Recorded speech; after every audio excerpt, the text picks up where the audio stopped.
Hey, welcome back, friend. I'm genuinely glad you're here tonight. If this is your first time finding this corner of the internet, settle into something comfortable. Dim the lights if you can. Let the room settle. Let your shoulders drop. We're going to be here a while tonight talking about what evenings were really like for Victorian women. And before we go anywhere near 1880, if tonight's story moves you, it would mean a lot if you left a like, hit subscribe, and dropped a comment telling me where you're watching from and what time it is there. I genuinely read every single comment. There's something quietly wonderful about knowing that someone in a flat in Manchester, or a house outside Glasgow, or somewhere warm in Texas with the window dark, is settling in at this very same moment to hear this very same story. Now, settle in deeper. Forget the picture you already have in your head. The one with the high collar and the folded hands and the woman sitting primly by candlelight, embroidering something delicate while a clock ticks somewhere in the background. That image exists because it was the one the era wanted you to see, the one painted and photographed and preserved for exactly that purpose. It is not false, exactly. It is just incomplete, in a way that hides almost everything interesting. The real evening, the one that actually happened behind those tall, narrow windows, was something closer to a quiet performance with no audience and no curtain call. A woman finishing one version of herself just to begin building another, layer by layer, for an audience that might be 4 people or might be nobody at all. And somewhere inside that performance, something genuinely strange was happening. Something that nobody at the time would have called strange because it was simply how things were done. The most private hours of her day were, in a way, the most public. The candlelight made everything look soft and intimate. What it was actually lighting was work. Let us call her Margaret. She is 34 years old, and she lives in a tall brick house on a quiet street in a mid-size English city. Not London exactly, though close enough to it that London's rhythms still reach her, in fashion plates that arrive a season late and in newspapers that arrive the same day. Her husband is a solicitor, respectable, moderately successful, the kind of man whose name appears in the local paper twice a year for entirely unremarkable reasons. Maybe she's a mother of 3 who has not had an unsupervised hour to herself since April. Maybe she's newly married,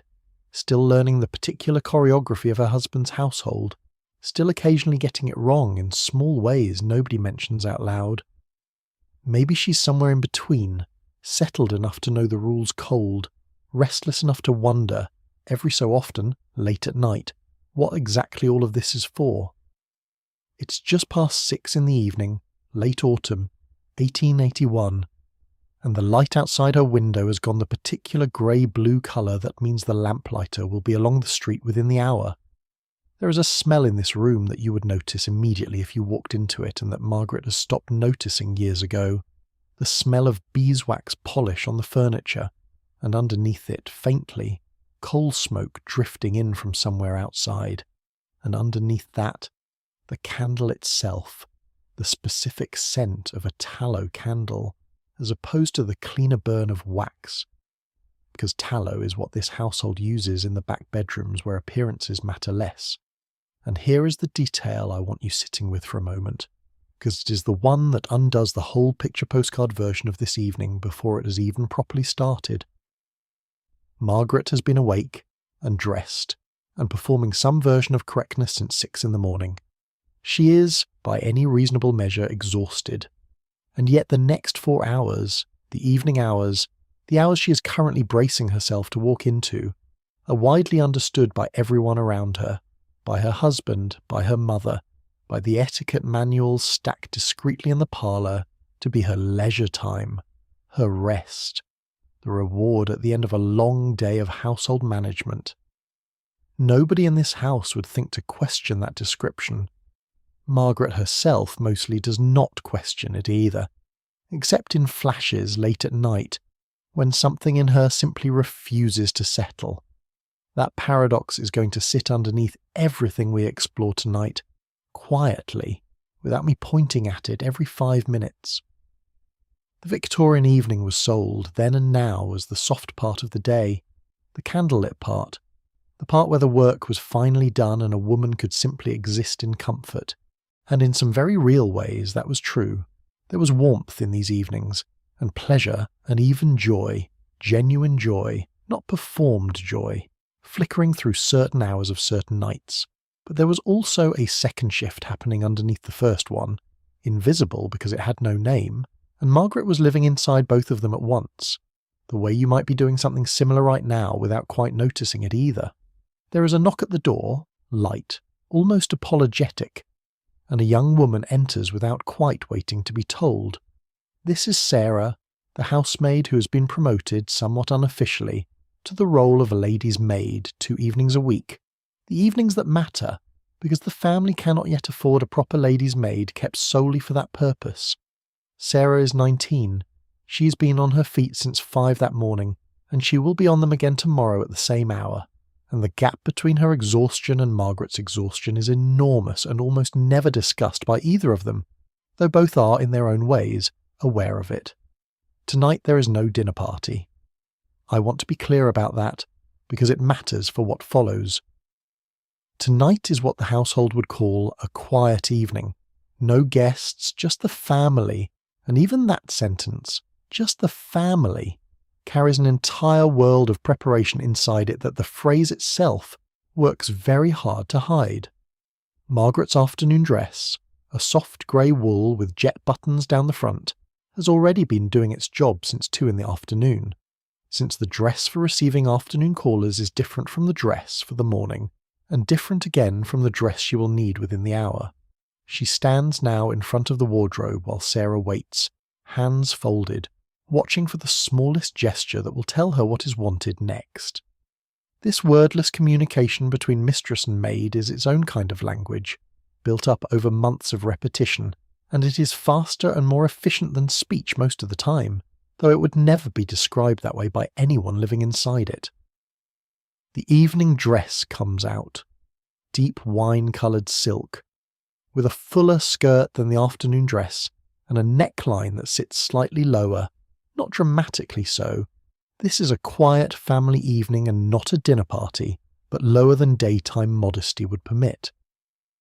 There is a specific vocabulary to Victorian dress that most people simply absorbed without ever consciously learning it, the way you absorbed, say, which fork to use without anyone explaining the whole system to you at once. Margaret knows, without thinking about it, that this dress signals evening the way a particular quality of light signals dusk. She would no more wear it at 3 in the afternoon than she would wear her morning wrapper to greet a caller. Sarah begins unbuttoning the afternoon dress at the back, the same small fabric-covered buttons that exist on nearly every Victorian woman's clothing, the kind that take real time and real patience to manage, the kind that make dressing and undressing genuinely impossible to do entirely alone, which is, I think, worth sitting with for just a second. Imagine not being able to get yourself into or out of your own clothes without somebody else's hands.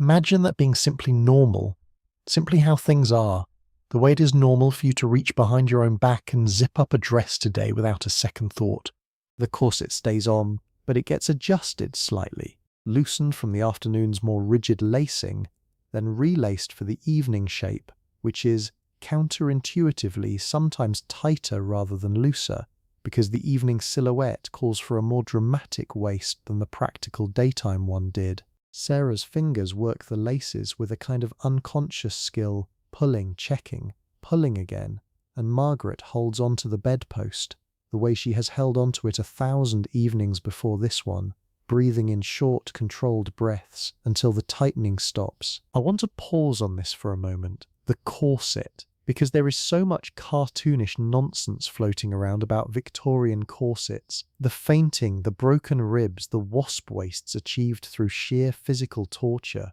Some of that has a grain of truth buried somewhere in it. Most of it is exaggeration, the kind that makes for a dramatic museum placard but does not describe what most ordinary women actually experienced most ordinary days. Margaret's corset is snug. It restricts how far she can bend at the waist. It changes how she breathes. Shallower, higher in the chest than would feel natural without it. It is not comfortable exactly, but it is also not the medieval torture device of popular imagination. It is something closer to a very firm, very structured piece of clothing that she has worn nearly every day since she was about 15 years old. And the body, given enough time, adapts to almost anything. She does not think about her corset most hours of most days, for the same reason you do not think about your shoes. It has simply become the shape that her body is. What she does think about, what crosses her mind now as Sarah works the hooks at the back of the wine-coloured bodice, is her hair, because the hair is going to take longer than the dress, and there is underneath everything else tonight the small quiet question of her husband's mood. He came home at 5:30 looking tired in a particular way she has learned to read, the set of his shoulders telling her something about how his day in chambers went before he has said a single word about it. Dinner conversation will depend on this, whether he wants to talk or wants quiet. Whether tonight calls for her to be entertaining or simply present. This calculation happens almost below the level of conscious thought, the way you might clock someone's mood the second they walk into a room, except Margaret has been doing this particular calculation about this particular man for 9 years, and she is very good at it now. Good in the way that a skill becomes invisible once it is mastered. The hair takes nearly 40 minutes. Sarah brushes it out first, long firm strokes from scalp to end, which Margaret genuinely enjoys. There is something almost hypnotic about it. Something that on a good evening, with the candle throwing its warm circle of light across the dressing table mirror, comes close to actual pleasure rather than mere maintenance. Then the careful building of the evening style, simpler than a formal dinner party would require, but still structured, still requiring pins and a few careful twists. A single dark curl allowed to fall, deliberately, with great precision, against one side of her neck, in a way that looks accidental and took Sarah nearly 5 minutes to arrange correctly. Here is something that almost never makes it into the popular imagination of Victorian women's lives, and it is worth sitting with for a moment before we move on. The amount of decision-making involved in all of this, not decoration for its own sake, not vanity in the simple sense the word usually implies, but a constant, almost mathematical calculation of audience and occasion and message. What does tonight's dress say? What does this particular hairstyle communicate to a husband who will look at her across the dinner table and form, consciously or not, some small judgment about the state of their household, the state of their marriage, the state of her attention to him, based on details so minute that he himself would likely struggle to name them if asked directly?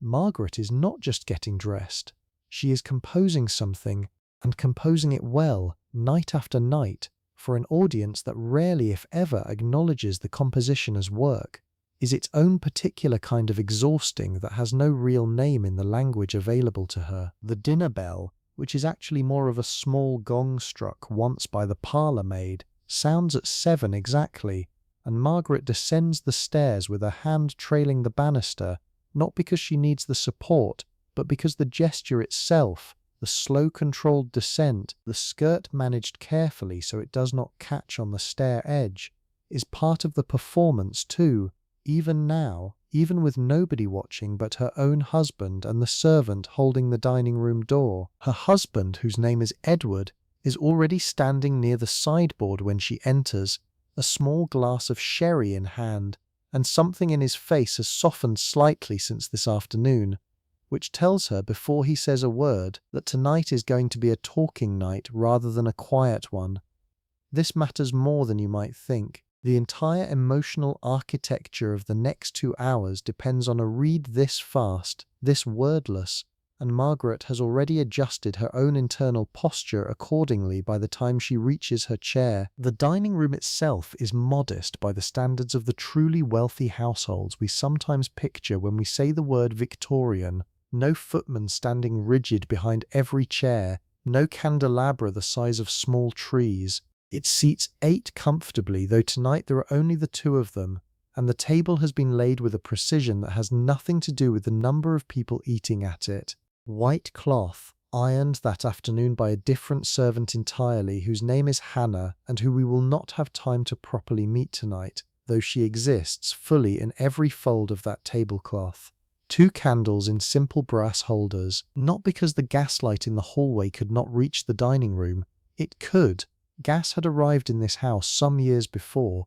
but because candlelight at dinner is considered more flattering, more intimate, more correct, and Margaret has never once questioned why softness and flattery have become load-bearing requirements of an ordinary Tuesday dinner for 2. Soup first, a clear consommé, then a small fish course, then the main dish, which tonight is a roast fowl with vegetables, modest compared to what a dinner party would demand, but still, by any honest modern comparison, a meal requiring real planning, real cost, and a cook downstairs named Mrs. Pierce, who has been working on this dinner on and off since the middle of the afternoon.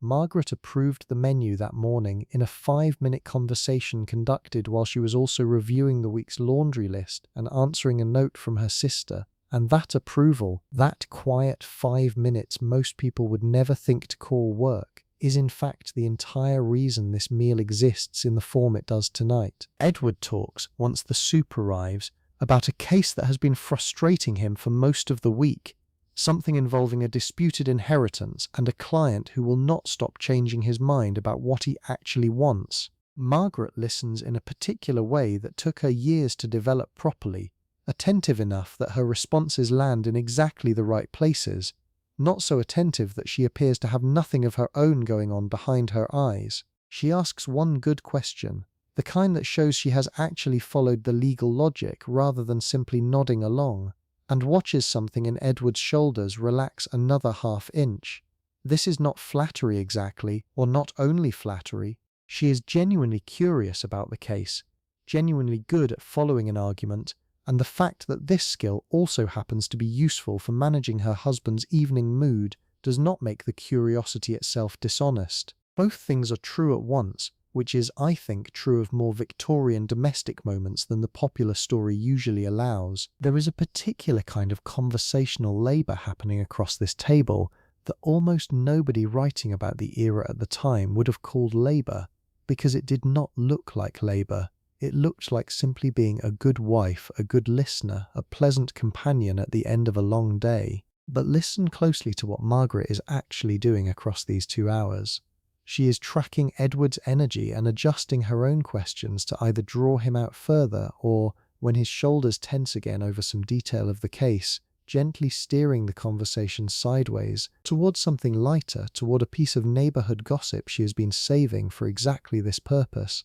about the Hendersons 2 streets over and a minor scandal involving an unsuitable houseguest. She deploys this gossip with the timing of someone who has done this many times before, and it works. Edward laughs, actually laughs, for the first time since he walked through the front door tonight, and something in Margaret allows itself to relax too, because his laughter means the rest of the evening will be easier than it might have been. I do not want to overstate this. Not every Victorian dinner table was a tightly managed performance of emotional labour disguised as casual conversation. Sometimes it really was just 2 tired people eating a meal and talking about nothing in particular, the way 2 tired people do in any century. But the skill Margaret is using tonight, the reading of mood, the careful redirection, the perfectly timed piece of gossip, this was real, and it was common, and it was almost never acknowledged by the very system that depended on it functioning well every single night. A wife who managed her husband's evening mood successfully was simply described as pleasant. A wife who did not was sometimes described, in letters and diaries from the period that have survived, as difficult, or worse, as cold, with no acknowledgement anywhere in that judgment that the skill being measured was real and considerable and entirely uncredited. By the time the meal moves toward its final course, a small dish of stewed fruit with cream, Edward is telling a longer story now, something about a colleague's blunder in court that afternoon, and Margaret is laughing in the right places, genuinely amused some of the time, performing amusement the rest of the time, the line between the two blurred enough by years of practice that she herself probably could not tell you, if asked directly, which moments were real and which were maintenance. I find that detail strange and a little sad, and also somehow completely understandable. Do you not do some version of this yourself, with people you love, smoothing a moment here, performing slightly more delight than you feel there, not out of deception exactly, but out of care, out of the simple desire to keep an evening pleasant for someone you are tied to for the long haul. The Victorians did not invent this. They simply built an entire social architecture around making sure women specifically did it constantly, expertly, and without ever once being thanked for the doing. After dinner, they moved to the drawing room, which is the warmest room in the house at this hour. The fire built up properly an hour earlier by a servant whose job it was to time it exactly so that the room would feel welcoming the moment the family entered, rather than cold and then slowly warming, because a Victorian household understood, in a way we have mostly forgotten, that comfort has to be engineered in advance. You cannot simply walk into warmth. Someone has to have already built the fire 40 minutes before you needed it. Edward settles into the chair that has, over 9 years of marriage, become understood by everyone in the household as his chair, though nobody ever formally declared it so, and unfolds the evening paper that arrived earlier that day. This is his version of rest, and it looks from the outside almost identical to what rest looks like for anyone in any century. A person sitting quietly with reading material while a fire crackles nearby. Margaret's version of the same hour looks similar on the surface and is, underneath that surface, doing something rather different. She picks up a small basket of mending, not because every evening requires mending exactly, but because an idle pair of hands in a Victorian drawing room reads, to anyone who might glance over, as somehow improper or at minimum unusual. A woman simply sitting, doing nothing at all with her hands while her husband reads, would not be scandalous exactly, nothing so dramatic as that, but it would register as faintly strange, faintly purposeless, in a way that the culture around her has trained her to feel uncomfortable inhabiting even in the privacy of her own home, with nobody but her husband present. So she mends. Tonight it is one of the children's stockings, a small unglamorous task, the kind of thing that will never appear in any painting of elegant Victorian domestic life, and that occupied, in reality, an enormous quiet percentage of women's actual evening hours across the entire country. Here is something I find genuinely moving, and I want to slow down on it rather than rush past. Mending by candlelight or by the softer gaslight available in a room like this one is hard on the eyes in a way that almost nobody discusses when they talk about Victorian domestic life. Margaret will, by the time she reaches her 40s, very likely develop the same mild, persistent eye strain that shows up in countless letters and diaries from women of this exact social position, describing headaches after evening needlework, describing eyes that ache by the time the mending basket is finally set aside. This was simply accepted as the cost of the work, the same way we now accept some vague cost from staring at screens all day without quite being able to name what that cost is doing to us. Some things change less than we think. The fire pops once, sending a small shower of sparks briefly visible behind the guard, and neither of them remarks on it. There is a particular quality to silence between two people who know each other extremely well, a silence that is not empty, that is in fact full of an entire unspoken conversation neither party feels any need to voice aloud. Edward turns a page. Margaret's needle moves through the stocking heel, in, out, the small, careful rhythm of someone who has done this exact motion many thousand times before, and could, if pressed, do it with her eyes nearly closed. After perhaps half an hour of this, Margaret sets the mending aside and moves to the piano in the corner, an upright instrument that her family provided as part of her wedding settlement 9 years ago,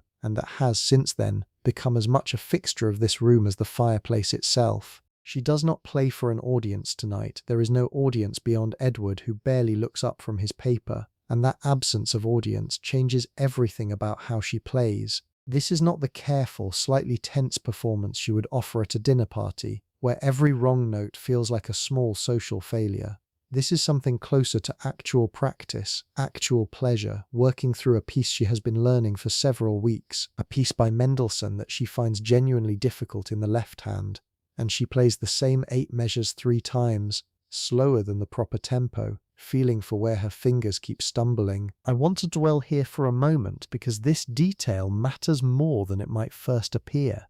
Music was one of the very few spaces in a Victorian woman's day that belonged almost entirely to her own private satisfaction rather than to the management of someone else's experience of her. Yes, piano lessons in girlhood were partly about marriageability, about being able to perform competently enough at future dinner parties to be considered accomplished. But once a woman was married, once the performance requirement had technically been satisfied by the act of securing a husband, something interesting sometimes happened. The piano became for some women genuinely her own, a space where competence was its own reward, where getting 8 measures of Mendelssohn slightly more correct than she had managed it the night before produced a real, uncomplicated, entirely private satisfaction that nobody else in the room was required to witness or applaud. Not every woman experienced this. Some genuinely disliked the piano and only played because it was expected of them,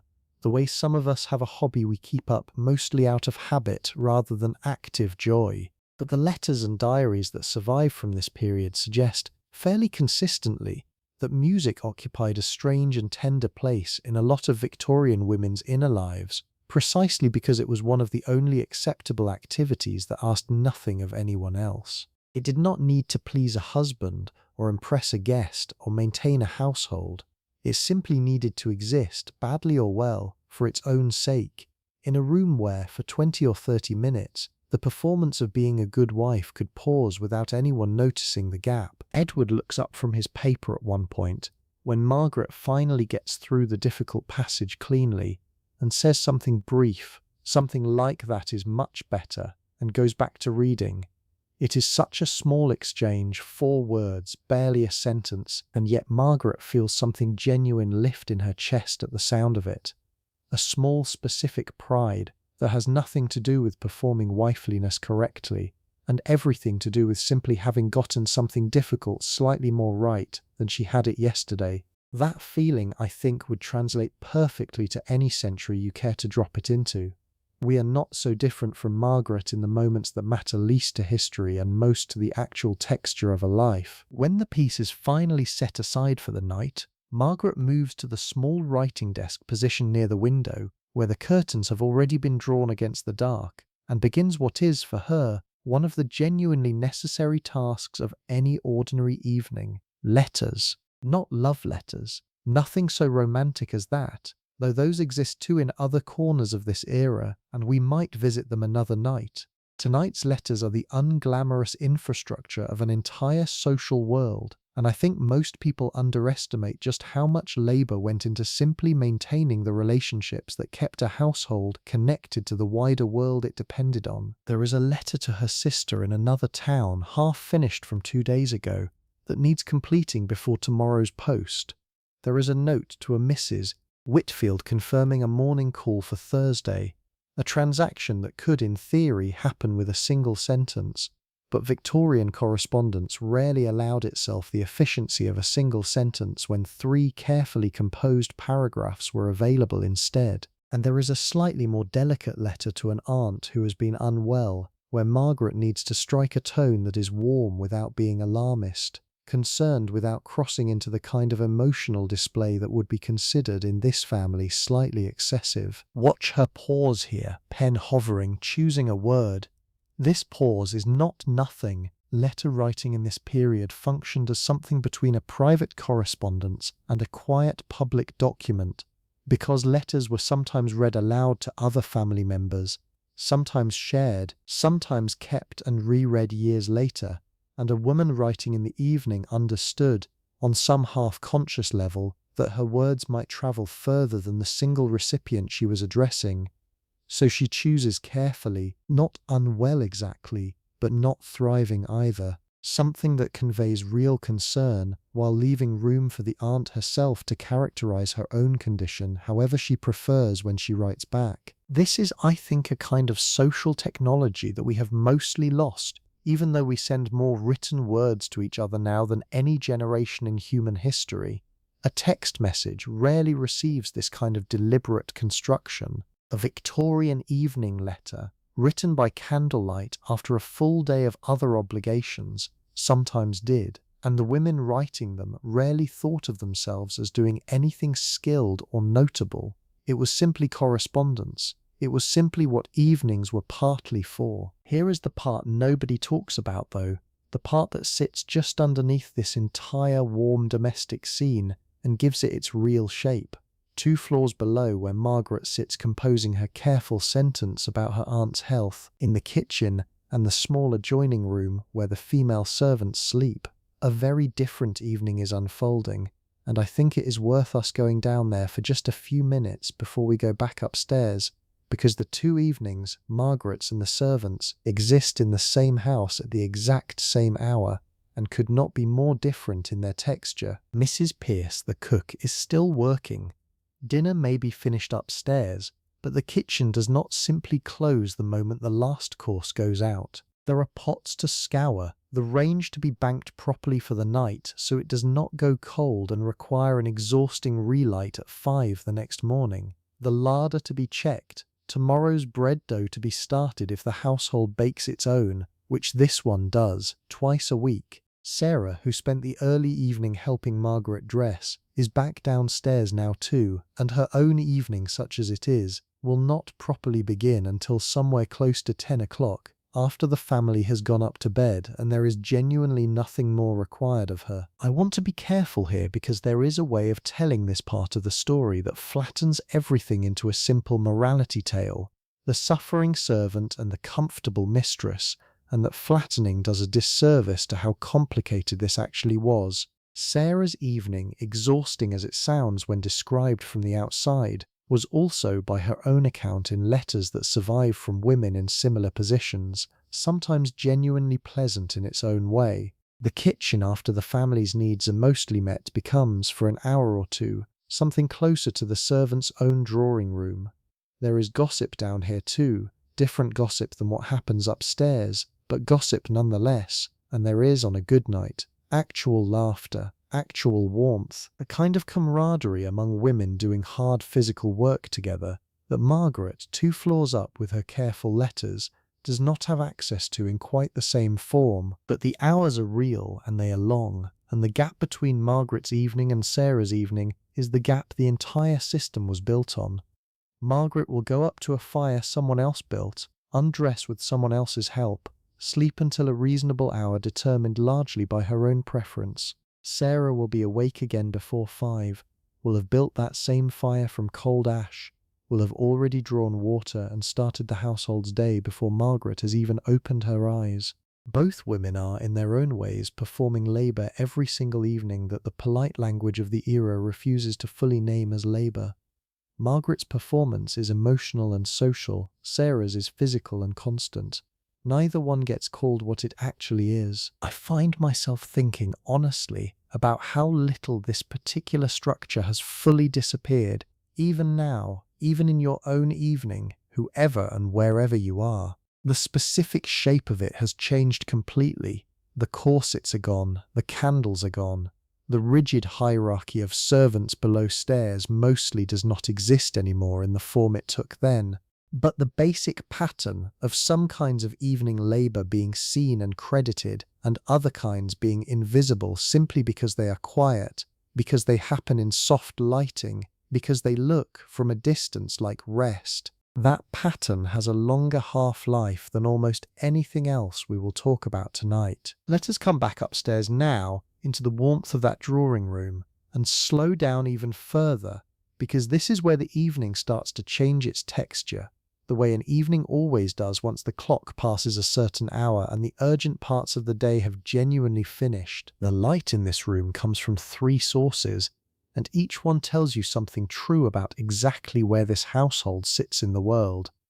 There is the fire itself, orange and shifting, throwing long soft shadows that move very slightly even when nothing else in the room is moving. There is a single gas lamp on the wall near the door, hissing very faintly if you listen for it, a sound so constant that nobody in the house consciously hears it anymore, the way you stop hearing a refrigerator's hum after enough years in the same kitchen. And there is the candle on the small table beside Margaret's writing desk, which she keeps lit even though the gas lamp would technically provide enough light to write by, because candlelight is gentler on tired eyes after a long day, and because there is something about the particular quality of candlelight that the gas lamp's steadier glow does not quite replace. Gaslighting had reached most middle-class English homes by this point in the century, and it represented, when it first arrived, something close to a domestic revolution, the kind of leap forward that made the previous generation's candlelit evenings look, by comparison, dim and laborious. No more trimming wicks every 20 minutes. No more the particular smell of tallow smoke that clung to curtains and hair if you were not careful. Gas was cleaner, brighter, more controllable. You could simply turn a small valve and have more light or less, instantly, the way we now flip a switch without a second thought. And yet here is Margaret, with access to all of that modern convenience, still choosing the candle for her most personal hour of the evening, because newer is not always gentler, and gentler by 9 in the evening is what she actually wants. There is something I find quietly moving about that choice, and I do not think it needs much explanation beyond simply noticing it. We do something similar ourselves, do we not? The bright overhead light gets switched off in favor of a single lamp once the day's urgent business is done. The harsh fluorescent kitchen light gives way to something warmer and dimmer the moment cooking is finished, and what remains is simply being in the room together. Margaret's candle beside the gas lamp is the 1880 version of exactly that same instinct, the body and the nervous system asking for softness once the performance of the day has mostly concluded, even in a household that could easily afford to keep every lamp blazing at full brightness until midnight. Edward finishes his newspaper somewhere around 8:30 and sets it aside, and this is the point in the evening where the shape of things shifts slightly, because now there is a decision to be made about how the remaining hour or so before bed will be spent, and that decision, small as it sounds, follows its own quiet etiquette. He could ask Margaret to read aloud, which was a genuinely common evening activity in households of this kind, one person reading a novel or a piece of poetry while the other listens, sometimes both doing some small handiwork at the same time. Reading aloud in the evening served a purpose that feels almost foreign to us now, in an age where every person in a room is more likely to be looking at their own separate, small, glowing screen than sharing a single source of story between them. Tonight, Edward asks for a chapter of the novel they have been working through together for the past 2 weeks, something serialized that arrived in installments through a periodical Margaret subscribes to, and she finds the marked page and begins. Her reading voice is different from her speaking voice, slightly more measured, slightly more theatrical in the gentlest possible sense, because reading well aloud was itself considered an accomplishment, something a properly educated woman was expected to do gracefully, varying her pace for tension, lowering her voice for quiet moments, the way a skilled narrator does today, though nobody in 1881 would have used that particular word for what she is doing. I want you to picture this for a moment rather than just hear me describe it. The fire has settled into that late stage where it glows more than it flames, casting a deep orange light that barely flickers anymore. Edward has his eyes closed, not asleep, just listening, his hands folded loosely in his lap. Margaret's voice moves through a scene involving some minor domestic crisis in the novel's fictional household, and there is something almost recursive about it. A story about an ordinary household being read aloud inside an ordinary household on an ordinary Tuesday evening that will never be recorded anywhere, that exists now only in the kind of historical reconstruction we are doing together tonight, stitched from diaries and letters and household manuals that happened to survive when so much else from this period simply did not. This is the part of the Victorian evening that I think gets lost most easily in the popular imagination, because it does not photograph well and it does not make for a dramatic museum exhibit. There is no elaborate costume here, no scandal, no corset being unlaced. There is simply a woman reading a novel aloud to her tired husband by firelight, and something in that plain, unremarkable scene contains, I think, more of the actual texture of 19th century domestic happiness than almost anything else we could examine tonight. The grand version of Victorian evenings is balls and dinner parties and elaborate gowns. The real version, the overwhelming majority of actual evenings across the actual century, looked closer to this. Quiet, small, built from almost nothing but firelight and a familiar voice moving steadily through a story that neither person particularly needed to finish tonight, because there would be another evening tomorrow and the one after that, stretching out ahead of them in a rhythm so steady it barely registered as rhythm at all. Now let us leave Margaret's quiet Tuesday for a little while, because not every Victorian evening looked like this one, and I think the contrast matters. Some nights, perhaps one or two a month for a woman in Margaret's social position, the evening took an entirely different shape, and to understand what evenings were really like for Victorian women, we need to walk through one of those nights too. Picture, instead, an evening some weeks later, in early winter, when Margaret and Edward have been invited to a dance at the home of a more prominent local family. The kind of evening that begins its preparations not at 6 in the evening but somewhere closer to 4 in the afternoon, because a ball gown is an entirely different undertaking from an ordinary dinner dress, and Sarah tonight will need every minute of those 2 hours to get everything right. The gown itself has been hanging carefully in a protective cotton cover for the past 3 days since it returned from the dressmaker, a pale blue silk with a fuller skirt than anything Margaret wears for an ordinary evening, trimmed with a delicate lace that took the dressmaker's assistant the better part of a week to attach by hand.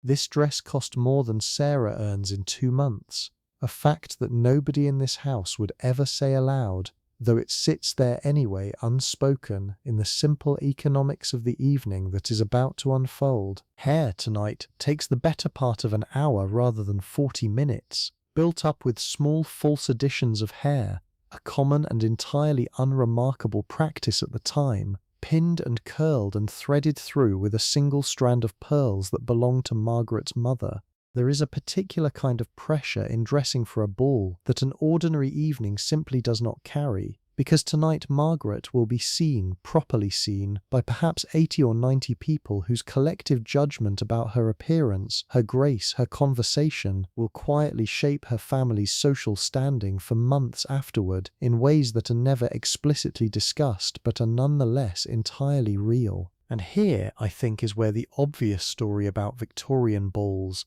the swirling gowns, the romance, the orchestra, starts to crack open into something more complicated and more interesting, because a ball for a woman in Margaret's position was not simply an evening of pleasure dropped neatly into the middle of an otherwise ordinary week. It was work dressed up as pleasure in the most literal possible sense, work that began hours before the carriage arrived and continued for the entire duration of the event itself. Every conversation a small act of careful diplomacy, every dance a small negotiation about who one ought to be seen dancing with and who one ought to politely decline. The carriage ride itself takes perhaps 20 minutes through streets that have gone properly dark now, lit only by the scattered orange glow of gas street lamps, and Margaret sits carefully angled so her skirt does not crush against the carriage door, a small constant physical awareness that never fully leaves a woman dressed like this,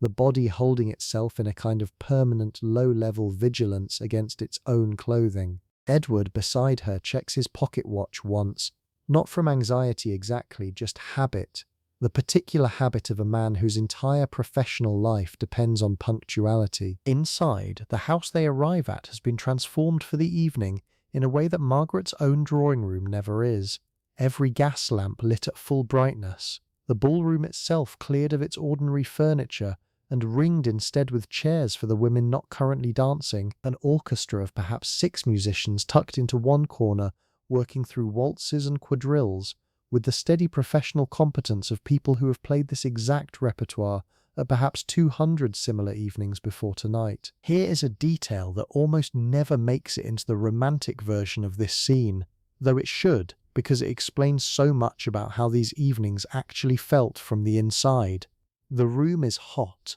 genuinely uncomfortably hot. 80 or 90 people in heavy formal clothing, gas lamps burning, a fire likely still going in at least one hearth, and very little real ventilation because Victorian ballroom design prioritized appearance over airflow almost without exception. Women faint at balls, in the historical record, with a frequency that has nothing to do with delicate constitutions and corset tightness alone, though both of those things played some role, and everything to do with simple physics, with too many warm bodies and too much heat, and not enough fresh air moving through a sealed room for hours at a stretch. Margaret does not faint tonight, but she does, around 11, retreat briefly to a side room set aside specifically for this purpose, where a maid keeps smelling salts and a pitcher of water for exactly the women who need a few minutes away from the heat and the noise and the relentless social calculation of the main room.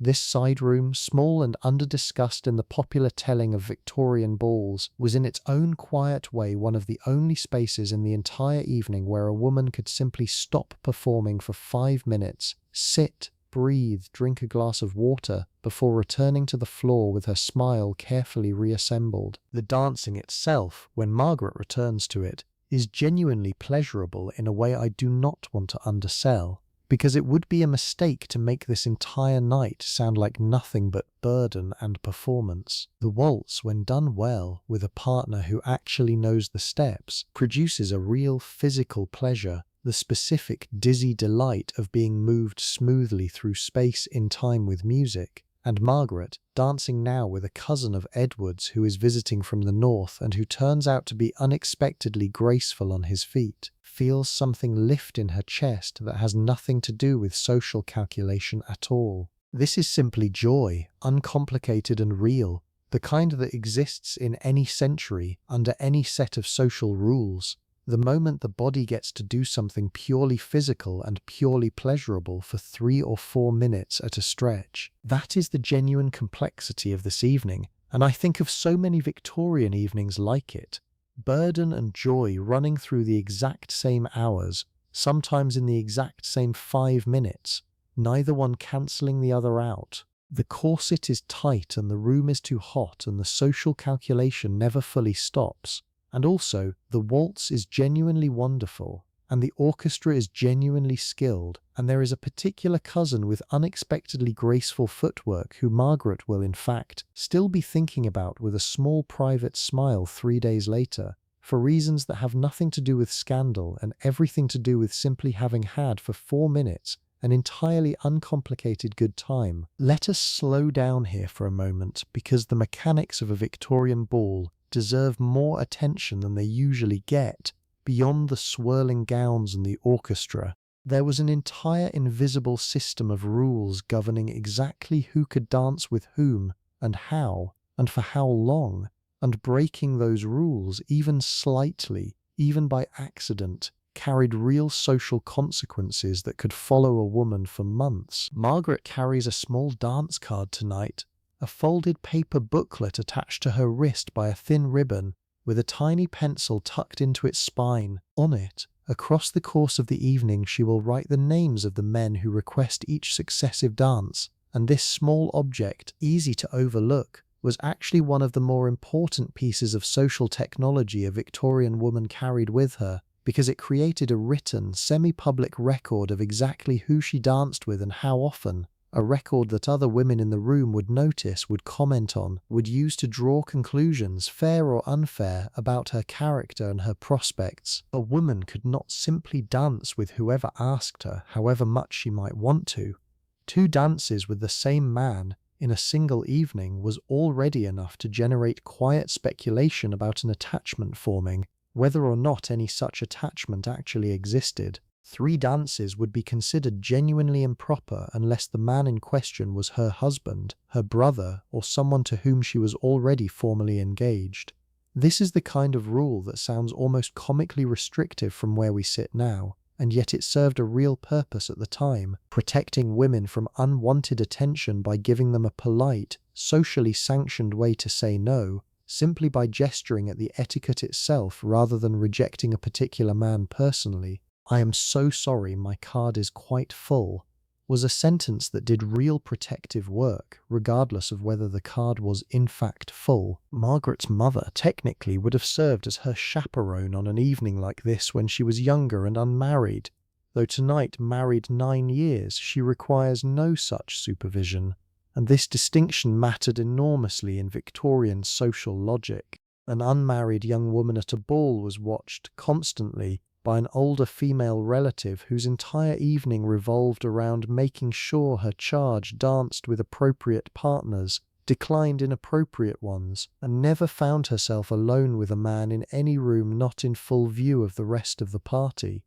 This chaperone system, often mocked gently even at the time for its rigidity, existed for reasons that were not purely about control for its own sake. A single moment of perceived impropriety, real or rumoured, could genuinely end a young woman's marriage prospects, and the chaperone's tireless watching was, in its own strange way, a form of protection as much as restriction, two things that sat uncomfortably close together throughout most of this era's treatment of women. There is a particular man at tonight's ball, a Mr. Ashworth, whom Margaret has been quietly steering conversation away from for the better part of an hour, not because anything improper has occurred, but because he has asked her for a second dance with a certain insistence that makes her faintly uncomfortable in a way she could not fully articulate if asked. She manages this the way women of her training manage nearly everything uncomfortable, with a polite and immovable firmness disguised as simple regret.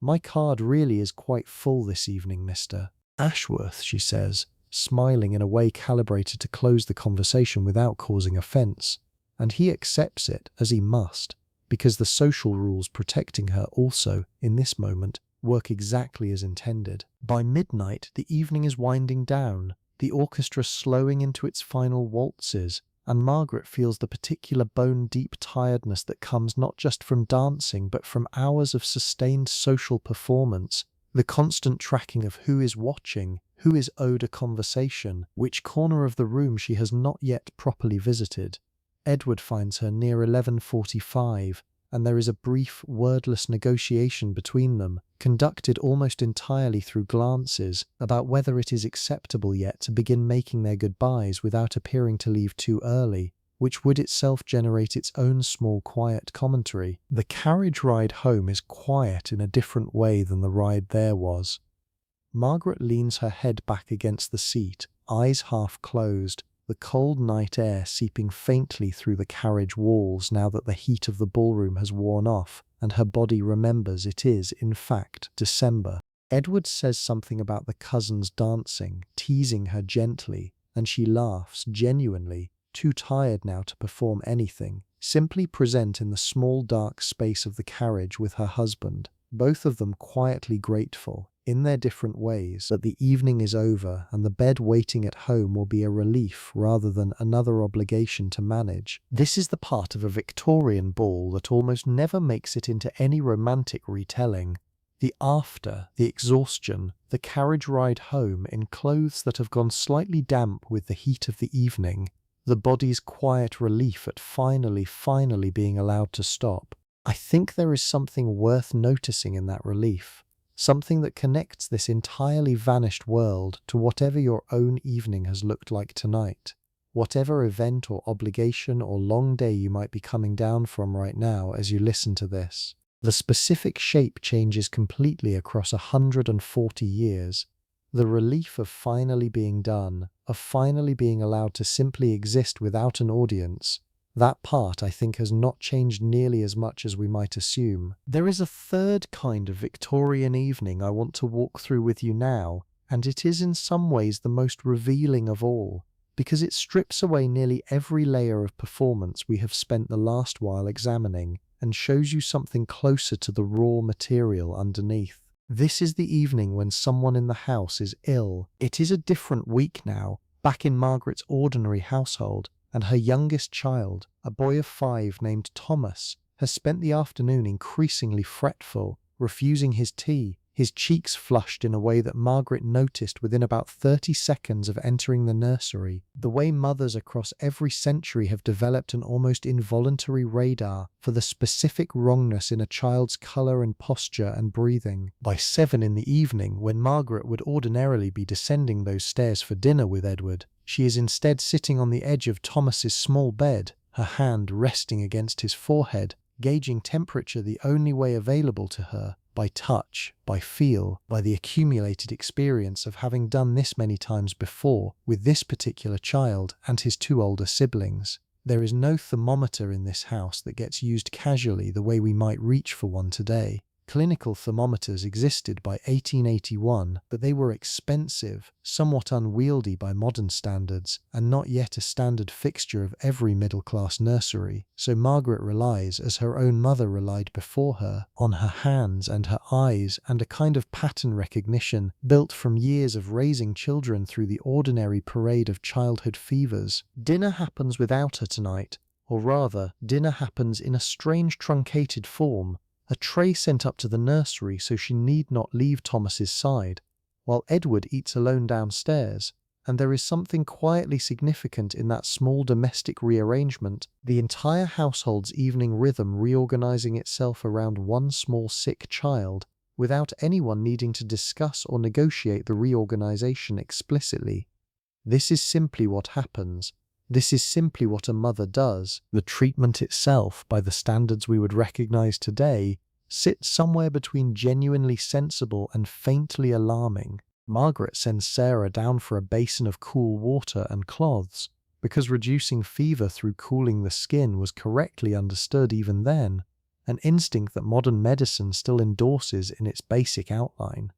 She also, following the advice in a home medical guide that sits on a shelf in the nursery, prepares a small dose of a mixture containing a mild dose of ipecac, meant to settle the stomach. And there is a separate question hovering at the edge of her mind, one she does not act on tonight, but that she has considered before with previous illnesses, about whether to call the family physician, a Dr. Hargreave, whose visits cost money that Margaret tracks carefully against the household budget even in moments of real worry. I think it is worth pausing on that financial calculation, uncomfortable as it might be to sit with, because it tells you something true about Victorian domestic medicine that the warm, soft glow of this whole evening might otherwise obscure. Margaret loves this child without any complication or hesitation, and she is also simultaneously doing genuine arithmetic in her head about whether tonight's fever has crossed the threshold that justifies the doctor's fee, a calculation that nearly every mother of her era, across every social class beneath the truly wealthy,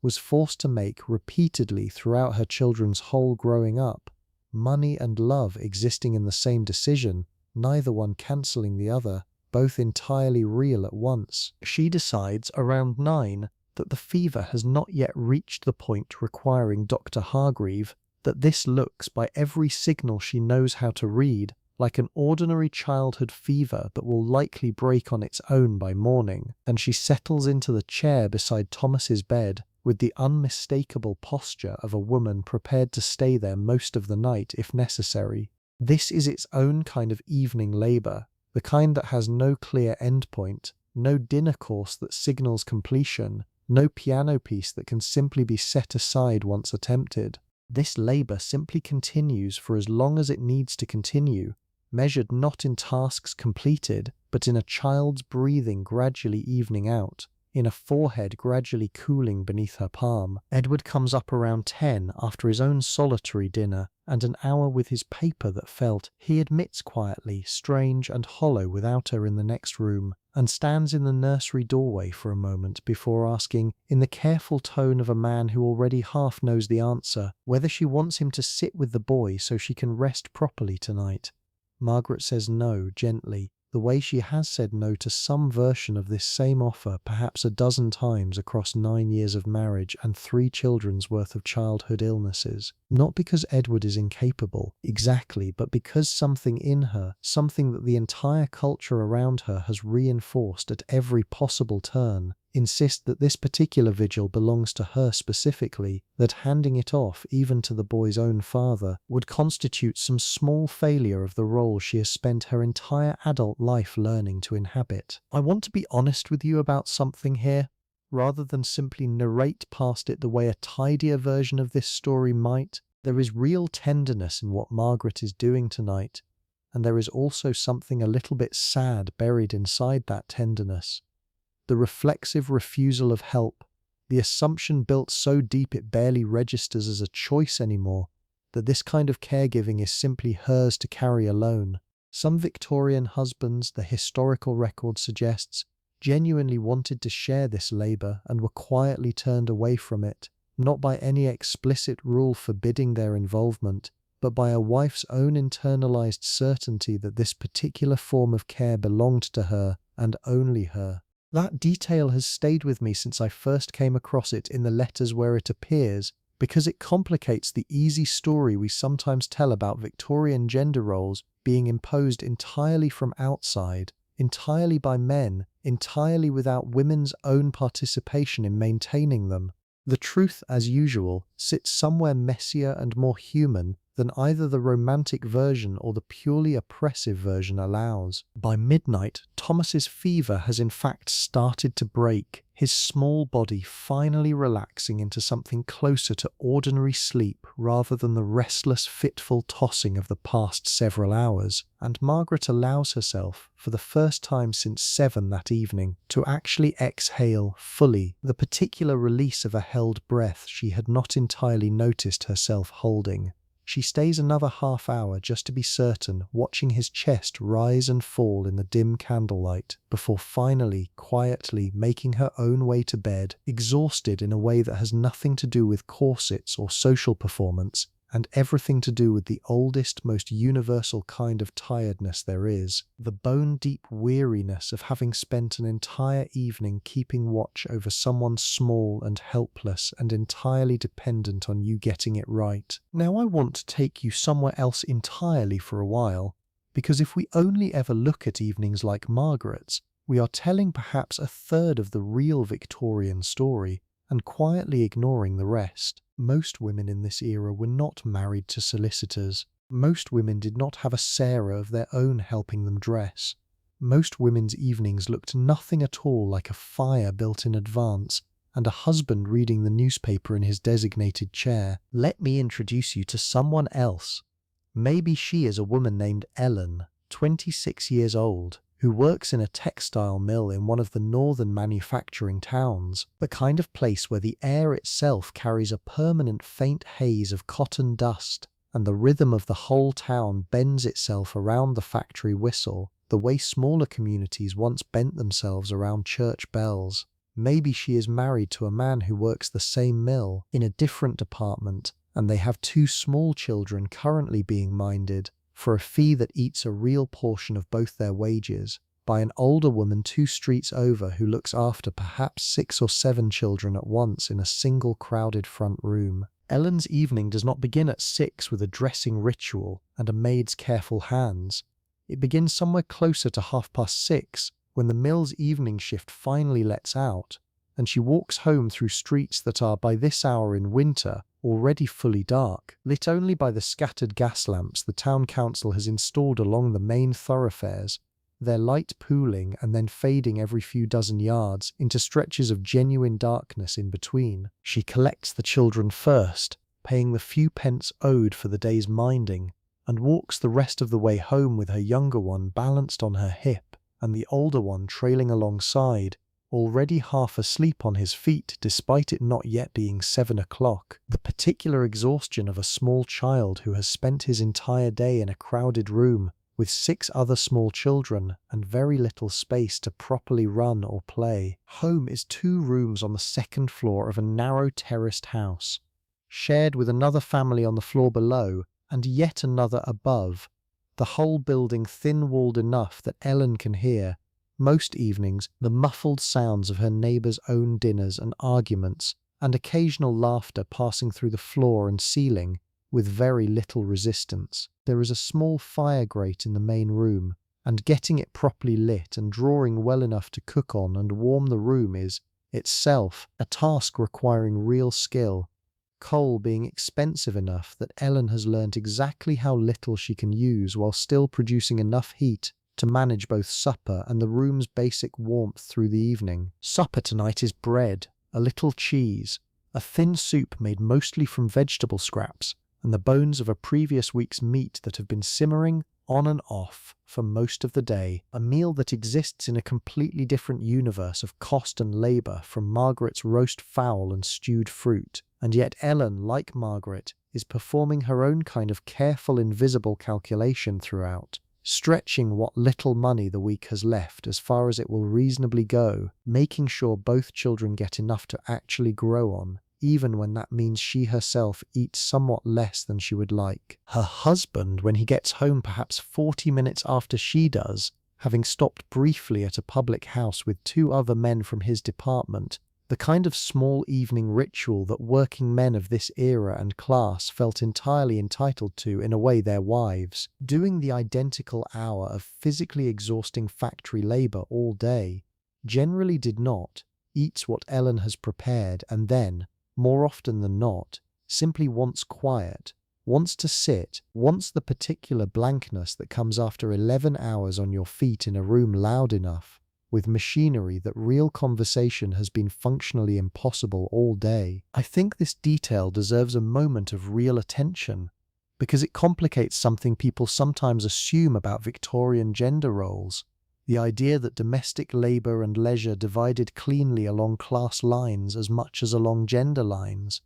They did not. Ellen worked the same 11-hour shift her husband worked, in the same mill, for considerably less pay, and then came home to a second full shift of cooking and childcare and household management that he did not share in any meaningful way, not because some explicit rule forbade him from helping, but because the same general cultural assumption that shaped Margaret's evening, that this kind of labour belonged to women regardless of what else those women's days had already demanded of them, reached all the way down through every social class in this period, taking slightly different shapes but never actually disappearing. The children are put down for the night in the second room, the 2 of them sharing a single narrow bed, a luxury compared to some families in buildings like this one, where children sometimes shared with parents simply for lack of any other space. And Ellen sits, finally, near what remains of the fire, mending,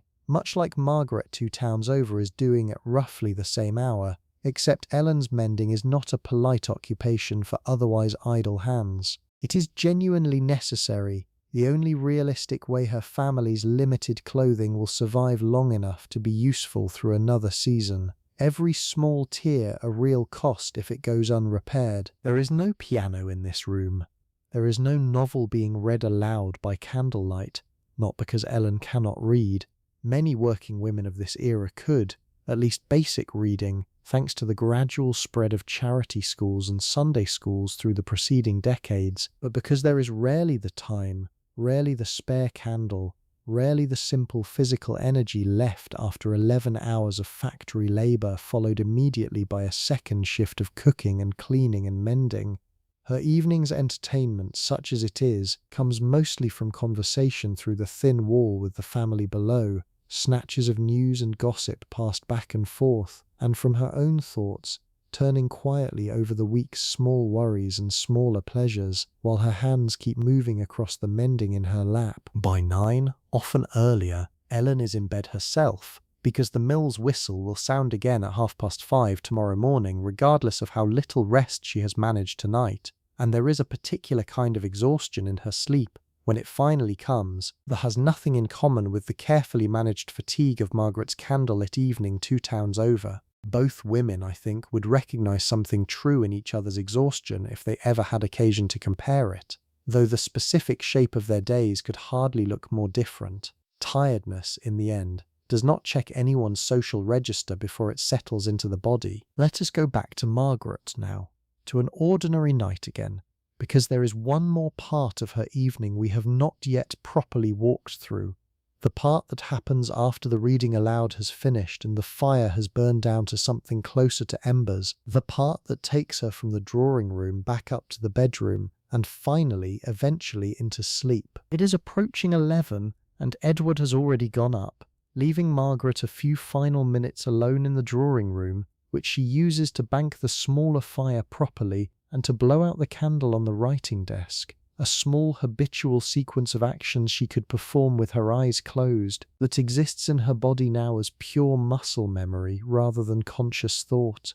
There is something I find quietly appealing about this particular minute of her evening, the last person awake in a sleeping house, moving through familiar rooms by the dimmest possible light, checking that everything is settled and safe before allowing herself, finally, to follow everyone else upstairs. Sarah is waiting in the bedroom when she arrives, because the evening's labour does not end simply because dinner and the drawing room hours are finished. The wine-coloured silk needs careful unbuttoning and hanging. The corset needs unlacing, a process that brings its own distinct physical relief every single night, regardless of how many thousands of times Margaret has already experienced it. The particular expanding exhale of ribs finally allowed their full natural range of motion again after 14 hours of restriction. I have read in letters from this period women describing this exact moment, the unlacing, in language genuinely close to ecstatic relief, and I believe every word of it. The body remembers what freedom feels like even after years of training itself to function without that freedom most of its waking hours. The hairpins come out one by one, dropped into a small dish on the dressing table that already holds perhaps 30 identical pins from evenings before this one, and Sarah brushes out the elaborate evening style until it falls loose around Margaret's shoulders, the same 100 strokes, more or less, that have become a nightly ritual across most of this culture's middle and upper-class households, a practice genuinely believed at the time to promote hair health and shine, and one that, whatever its actual scalp benefits, clearly served another purpose entirely, the simple rhythmic repetition of it functioning as something close to a wind-down ritual for the nervous system, not unlike, I think, certain practices people still turn to today, when sleep refuses to arrive easily and the body needs some repetitive physical task to talk itself down from the day's accumulated tension. Her nightgown,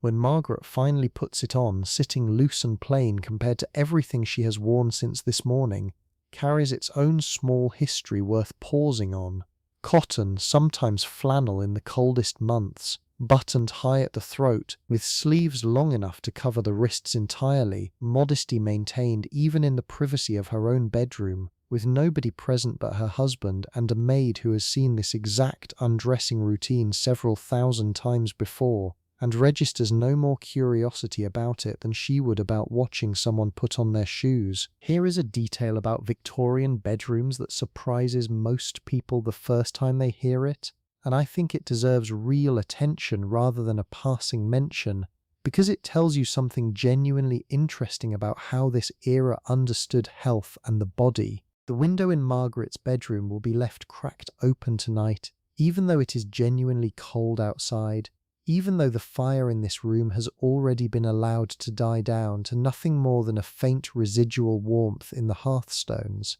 This was not an oversight. This was deliberate, considered, medically endorsed practice, rooted in a widespread Victorian conviction that stale indoor air, particularly the air accumulated overnight in a closed sleeping room, was actively harmful to health, that it bred a kind of sluggish unwellness that fresh circulating air, however cold, would prevent. There were entire medical treatises written on exactly this subject during the period, earnest physicians describing in great and confident detail the dangers of what they called close air, and recommending windows be left open through the night in nearly all seasons, with only the coldest extremes warranting any real compromise. Margaret has internalized this completely, the way most of us internalize health advice from trusted sources without personally verifying the underlying science. And so she will sleep tonight, as she sleeps most nights, with a faint current of genuinely cold December air moving across the room,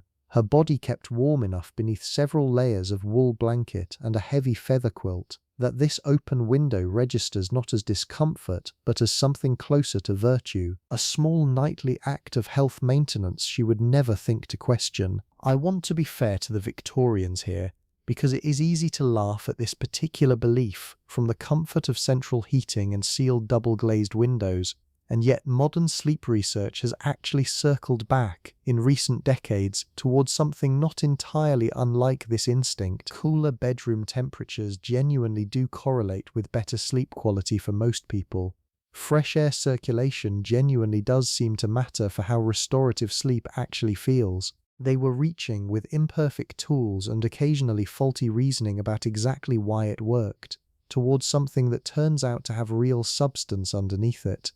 Not every Victorian health conviction holds up this well under modern scrutiny. This particular one, oddly, mostly does. The room itself, beyond the open window, has been designed according to principles that the era took seriously enough to fill entire decorating manuals with detailed advice. Soft, calm colours on the walls, nothing harsh or visually busy. The kind of palette that modern interior designers would still recognise as sensible for a room meant for rest. Artwork limited to peaceful subjects, landscapes mostly, nothing violent or unsettling that might, according to the thinking of the time, disturb the mind right before sleep and produce restless, troubled dreams. A small bookshelf near the bed holds perhaps a dozen volumes specifically selected for their calming qualities, devotional readings, gentle poetry, nothing described in the household's own decorating guide as exciting or sensational, because exciting reading before bed was genuinely believed, with real conviction, to interfere with proper rest. It is strange and a little wonderful, I think, how close this comes to advice you might still receive today about screens and stimulating content before sleep, more than a century later, expressed in an entirely different vocabulary, but reaching for something remarkably similar underneath. Before Margaret actually climbs into bed, there is one more small ritual worth pausing on, because it tells you something true about how differently this era related to the simple act of going to sleep, compared to how we relate to it now. She kneels briefly beside the bed and says her prayers, a practice so ordinary in this household that neither she nor Sarah, who has already withdrawn for the night, would think to remark on it at all. This was not, for most Victorian women, an occasional spiritual flourish reserved for Sundays. Nightly prayer before sleep was woven into the basic architecture of an ordinary evening, with the same unremarkable consistency as brushing the hair or banking the fire, and underneath that simple consistency sat something genuinely weighty, a conviction held with real seriousness across most of this society, that any night's sleep might in fact turn out to be one's last. Infant mortality was high. Disease moved through households with a speed and an opacity that modern medicine had not yet learned to fully counter. A healthy adult in their 30s like Margaret could reasonably expect to live a long life, and also lived inside a culture that had not yet developed the comfortable assumption, so basic to how most of us think today, that tomorrow is essentially guaranteed. So the prayers Margaret says tonight are not abstract or purely ceremonial. They include, as they have included most nights for as long as she can remember, a specific request that she and her family be kept safe through the hours of sleep ahead, language that sounds to modern ears almost morbid in its directness, and that felt to Margaret and to nearly everyone she knew simply realistic, simply honest about the genuine uncertainty built into every single night. I find something worth sitting with in that contrast. We sleep now, most of us, with something close to total unconscious confidence that we will wake up, an assumption so deep we rarely notice we are making it at all. Margaret's version of going to sleep included a small deliberate confrontation with the actual fragility of being alive, every single night, repeated so many thousands of times across her adult life that it had become paradoxically almost soothing rather than frightening, a settled, familiar acknowledgement rather than a fresh terror each time. There is something almost meditative buried inside that repetition, the regular practiced naming of mortality functioning perhaps as its own kind of acceptance, the fear worn down smooth by sheer constant handling, the way a stone in a pocket eventually stops feeling sharp. Edward is already in bed when she finally joins him, a single candle still burning on his side of the room, the last light left in the house at this hour. They have separate sides of a shared bed, which was the more common arrangement for a married couple of their particular social standing, rather than the entirely separate bedrooms that some wealthier Victorian households adopted. A practice that generated its own quiet debates at the time about marital intimacy and propriety that we do not have time to fully unpack tonight, though I find it a genuinely fascinating thread for some future evening. They talk for a few minutes before the candle is finally extinguished. The kind of low, quiet conversation that exists in the gap between a long day's performance and actual sleep, when both people are tired enough that pretense becomes more effort than it is worth, and something closer to plain honesty slips through almost by accident. Edward mentions quietly that he is worried about a financial matter at his firm, something he had not raised at dinner because dinner is not really the place for worry. Dinner is the place for the lighter conversational choreography we walked through earlier tonight. Here, in the dark, with the day's performance finally over, he can say the actual thing weighing on him, and Margaret listens, genuinely this time, with no calculation at all about managing his mood, simply present with him in the specific worry he is carrying. This, I think, might be the single most honest hour of either of their entire day. Not the dinner table, with its careful redirections and well-timed gossip. Not the ballroom, with its dance cards and social calculation. Here, in the dark, in the last few minutes before sleep, when neither one has the energy left to maintain the version of themselves the rest of the world expects to see, Margaret asks a question about the financial matter, a genuinely informed question, because she has, over 9 years, absorbed far more about the actual workings of Edward's profession than either of them would ever describe in those terms, and he answers honestly, and something in the small dark room settles slightly, the specific comfort of a worry shared rather than carried entirely alone. I want to dwell here a moment longer, because I think it complicates a story we sometimes tell ourselves about Victorian marriages, the cold, formal, performative version, husband and wife living almost parallel lives under one roof with little real intimacy between them. Some marriages of this era genuinely were like that.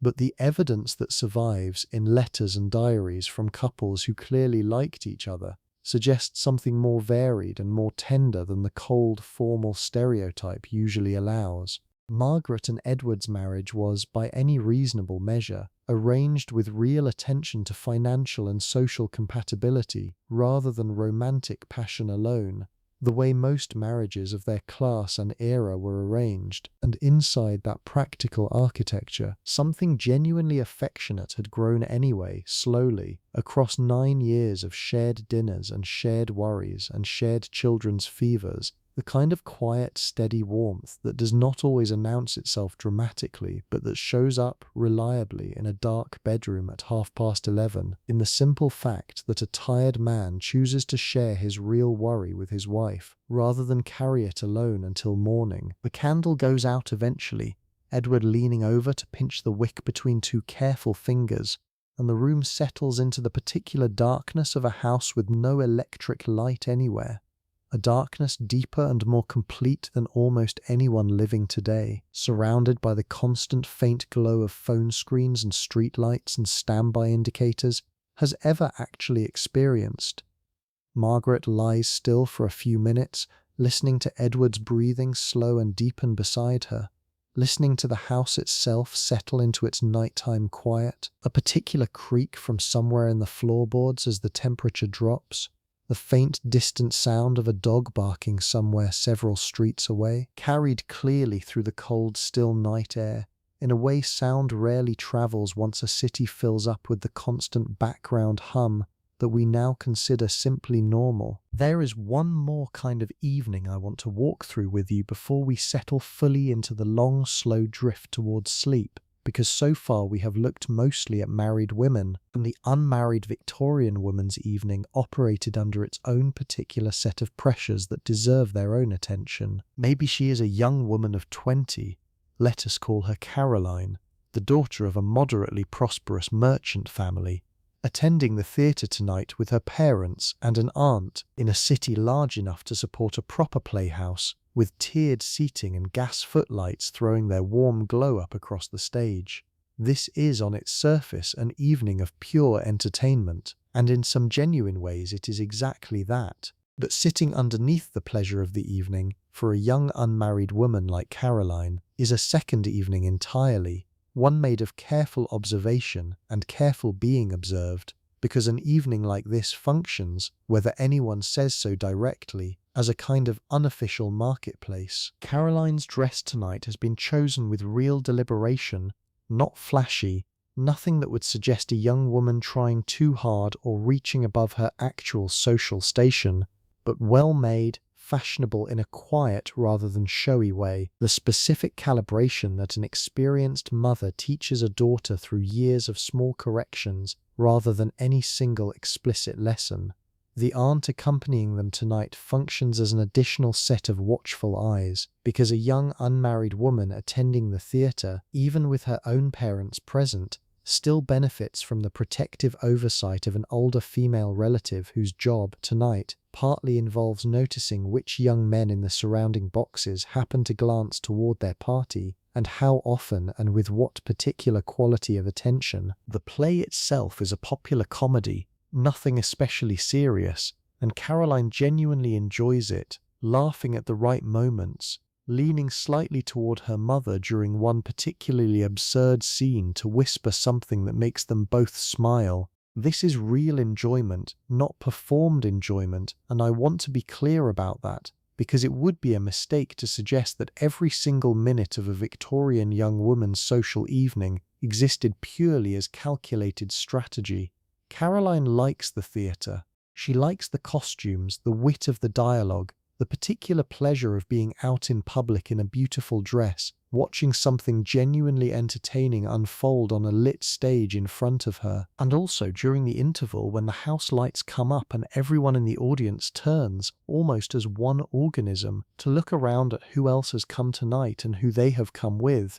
Caroline is acutely, constantly aware of being watched, of being assessed, in a way that adds an entire second layer of meaning to even the smallest gesture. She speaks for a few minutes during the interval with a young man named Mr. Fairweather, the son of a family known to her parents, a conversation that lasts perhaps 4 minutes and covers nothing more substantial than the play itself and the unusually mild weather this week, and yet that 4-minute conversation will be discussed in some detail by her aunt on the carriage ride home, passed for every small signal it might or might not have contained. I think this particular pressure, the constant low hum of being evaluated even during moments explicitly designed for pleasure, deserves more sympathy than it sometimes gets in how this era gets remembered. We tend to romanticize the courtship rituals of this period, the careful glances, the meaningful 4-minute conversations during theatre intervals, and there is something genuinely charming in the slowness of it, the deliberateness, compared to how quickly relationships sometimes move now. But underneath the charm sat real anxiety, for a young woman like Caroline, about whether this particular evening, this particular conversation, this particular dress was somehow advancing or damaging her prospects in ways she could not always clearly perceive in the moment, and would only fully understand much later, if at all. Caroline's mother watches her daughter throughout the evening with an attention that looks, from any casual outside glance, like ordinary maternal warmth, and is also simultaneously a kind of constant strategic assessment, the accumulated experience of a woman who navigated this exact marketplace herself 25 years earlier, and now carries the considerable weight of needing to navigate it again, this time on her daughter's behalf, with stakes that feel, if anything, even higher the second time around. There is real love in this watching. There is also real fear, the fear of a mother who understands with total clarity exactly how much of her daughter's entire future happiness and security depends on decisions made across the next 2 or 3 years of evenings exactly like this one. By the time the play ends and the carriage takes them home through streets gone properly quiet now, past 10 in the evening, Caroline is genuinely tired in the particular way that comes from sustained social vigilance rather than physical exertion, the same kind of tiredness in its own different register that Margaret experiences at her own dinner table and that Ellen experiences in her mill, each woman's evening demanding its own specific flavour of constant careful attention. None of them ever quite permitted the simple, unguarded relaxation that the word evening, on its surface, seems to promise. Caroline's aunt offers her observations on the carriage ride home, gently, the way these conversations were typically conducted, framed as helpful guidance rather than interrogation, though Caroline, lying in bed an hour later, finds herself replaying the evening anyway, turning over each small interaction, wondering whether she said quite the right thing to Mr. Fairweather, whether her laugh during the second act had been too loud, whether the whole evening, taken all together, had moved her closer to or further from whatever future she is meant to be building toward, one carefully managed social evening at a time. This particular flavour of bedtime rumination, I suspect, would feel entirely familiar to plenty of people listening to this right now. The mind replaying a social evening long after the evening itself has ended, searching for small mistakes in the dark. Some things, it seems, really do not change very much at all across 140 years. Let us go back to Margaret's house one more time,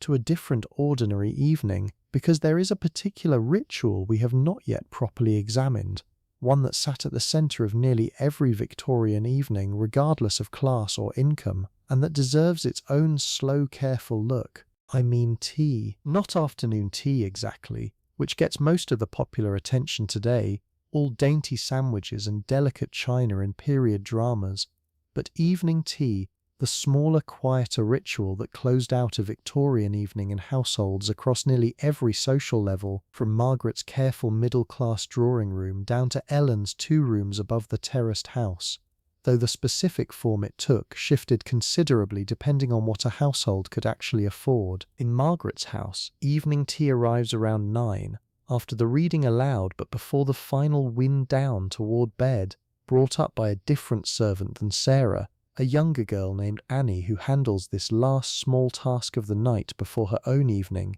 brief as it is, finally begins. The tray carries a modest pot, 2 cups, a small plate of plain biscuits, nothing elaborate, because this is not a performance for guests. This is simply the quiet domestic punctuation mark that tells both Margaret and Edward, without either of them needing to say so directly, that the evening is moving toward its close. There is something genuinely soothing, I think, in this specific small ritual, the warm pot, the familiar plain biscuits that Mrs. Pierce makes in batches large enough to last most of the week, the simple physical comfort of holding something warm in your hands during the last quiet hour before sleep. Margaret paused for both of them, a small domestic gesture so automatic she could perform it in complete darkness, and there is a particular quality to this specific cup of tea, this late evening cup rather than the more socially loaded afternoon version, that feels closer to genuine rest than almost anything else in her entire day. I find myself genuinely admiring this detail when I think about it carefully, because tea in this exact evening form asked nothing of Margaret beyond simply existing and drinking it. No conversation needed to be cleverly managed around it, no audience needed impressing. It was not even particularly about the tea itself, which was perfectly ordinary, nothing special, the same blend the household used every single day. It was about the pause the ritual created, a built-in moment where the day's demands had genuinely finished and nothing remained but the simple animal pleasure of warmth and a familiar taste before sleep. Tea had arrived in England centuries before this particular evening, of course, originally as an extraordinarily expensive luxury available only to the genuinely wealthy, and by the time we reach 1881, it has become something closer to a national habit cutting across nearly every social class, though the quality and quantity available still varied enormously depending on income. Margaret's tea comes from a reputable grocer and costs a real noticeable sum within the household's weekly budget, though not so much that she thinks twice about using it generously. Ellen's tea 2 towns over comes in smaller quantities, often reused. The leaves brewed once for proper strength and then brewed again, more weakly, for a second cup later, a practical economy that nearly every working-class household of this era understood and quietly practiced, without any particular shame attached to it. There is a particular detail about tea drinking in this period that I think gets overlooked, which is just how much social information travelled through this one apparently simple ritual. The specific blend a household served, the quality of the china it arrived in, whether milk was offered before or after the tea was poured, a genuinely contested point of etiquette at certain social levels that generated actual debate in etiquette columns of the period. All of it functioned as a kind of quiet, coded language about exactly where a household sat in the social order, legible to anyone trained to read it and almost invisible to anyone who was not. Margaret pours the milk in after the tea,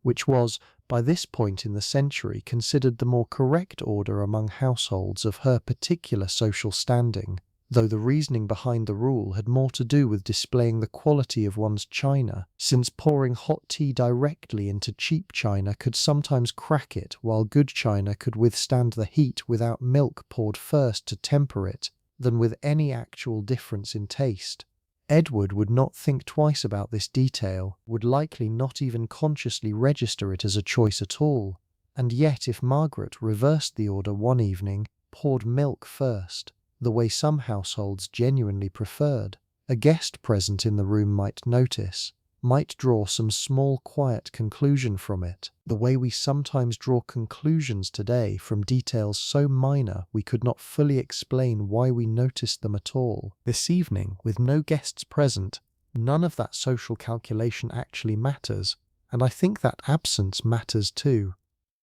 This is one of the few rituals across Margaret's entire day that exists, tonight, purely for its own simple comfort rather than for any audience at all. The biscuit is plain, the tea is the household's everyday blend, nothing saved for company.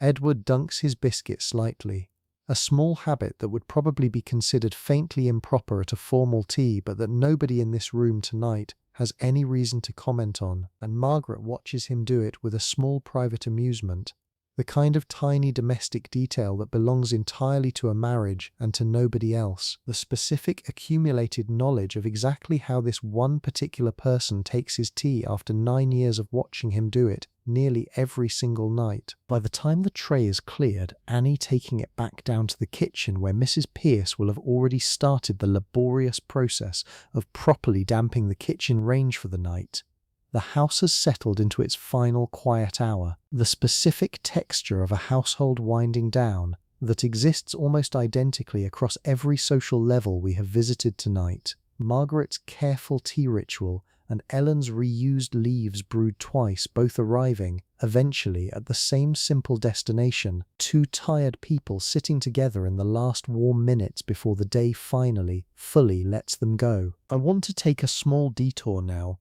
before we settle in fully for the rest of the night, because everything we have examined so far has mostly assumed a single season, the long dark evenings of autumn and winter when the light fails by 4 or 5 in the afternoon, and the entire evening unfolds inside a house lit by fire and candle and gas flame against the dark outside.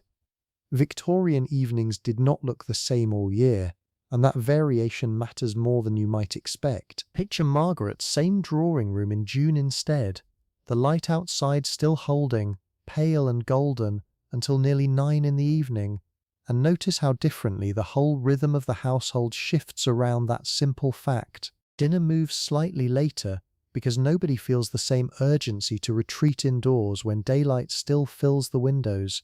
The curtains stay open longer before anyone thinks to draw them. There is in the summer evening a different quality of restlessness, a reluctance to fully settle into the indoor rituals of reading and tea and needlework, while the garden outside still glows with the particular soft light of a long June evening. Margaret, on an evening like this, is more likely to take a short walk after dinner, weather permitting, something that would simply not occur to her in December, when the dark and cold close in so completely by 6 that the idea of voluntarily stepping back outside afterward feels almost absurd. In summer, she and Edward sometimes walk the length of the small garden behind the house. Nothing elaborate, just a slow circuit among rose bushes that the gardener tends twice weekly, talking about nothing in particular, the specific pleasure of warm air on bare forearms after a winter spent permanently covered in wool and flannel. There is also, in summer, a genuinely practical economic shift happening underneath this seasonal pleasure, one that almost never gets mentioned in popular accounts of Victorian domestic life. Candles cost money, coal costs money. A household's evening expenses across the genuinely long stretch of autumn and winter darkness, when artificial light and heat are required for 6, 7, 8 hours every single night, add up to a real and carefully tracked sum across the household budget, and summer evenings needing far less of either represent a genuine, if rarely discussed, seasonal relief to the family's finances. Margaret does not think about this consciously most summer evenings, the way you might not consciously notice a lower heating bill arriving in a warm month, but the household accounts she reviews weekly register the difference clearly enough, and there is a small quiet satisfaction in watching those particular numbers shrink each spring. For Ellen, 2 towns over in the Mill District, this seasonal shift matters considerably more, in ways that press directly against daily survival rather than simply registering as a pleasant line item. Coal saved across a long warm summer becomes coal available for the genuinely difficult months of deep winter, when the cost of keeping a small fire going through an entire evening competes directly against money that might otherwise go toward food or clothing for the children. Summer, for a family like Ellen's, is not simply pleasant. It is a kind of breathing room the household's whole year depends on, a chance to claw back some small margin against the brutal arithmetic that winter will inevitably impose again. There is also, in the deep height of summer, a different problem entirely, one almost nobody discusses when picturing Victorian domestic comfort, which is simply heat. A house built and decorated for warmth, heavy curtains, dense upholstery, fires burning in nearly every room through most of the year, does not transition gracefully into genuine summer comfort. Margaret's drawing room in late July can become genuinely stifling by mid-afternoon, the heavy fabrics that kept the room cozy in February now trapping warmth with nowhere for it to properly escape, and an entire small body of seasonal household wisdom existed around managing exactly this problem, removing certain heavier textiles for storage through the warmest months, keeping windows open through the hottest part of the day in a way that would have seemed reckless in December. I think this seasonal rhythm deserves more attention than it usually gets, because it complicates the single flat image most people carry of Victorian domestic life.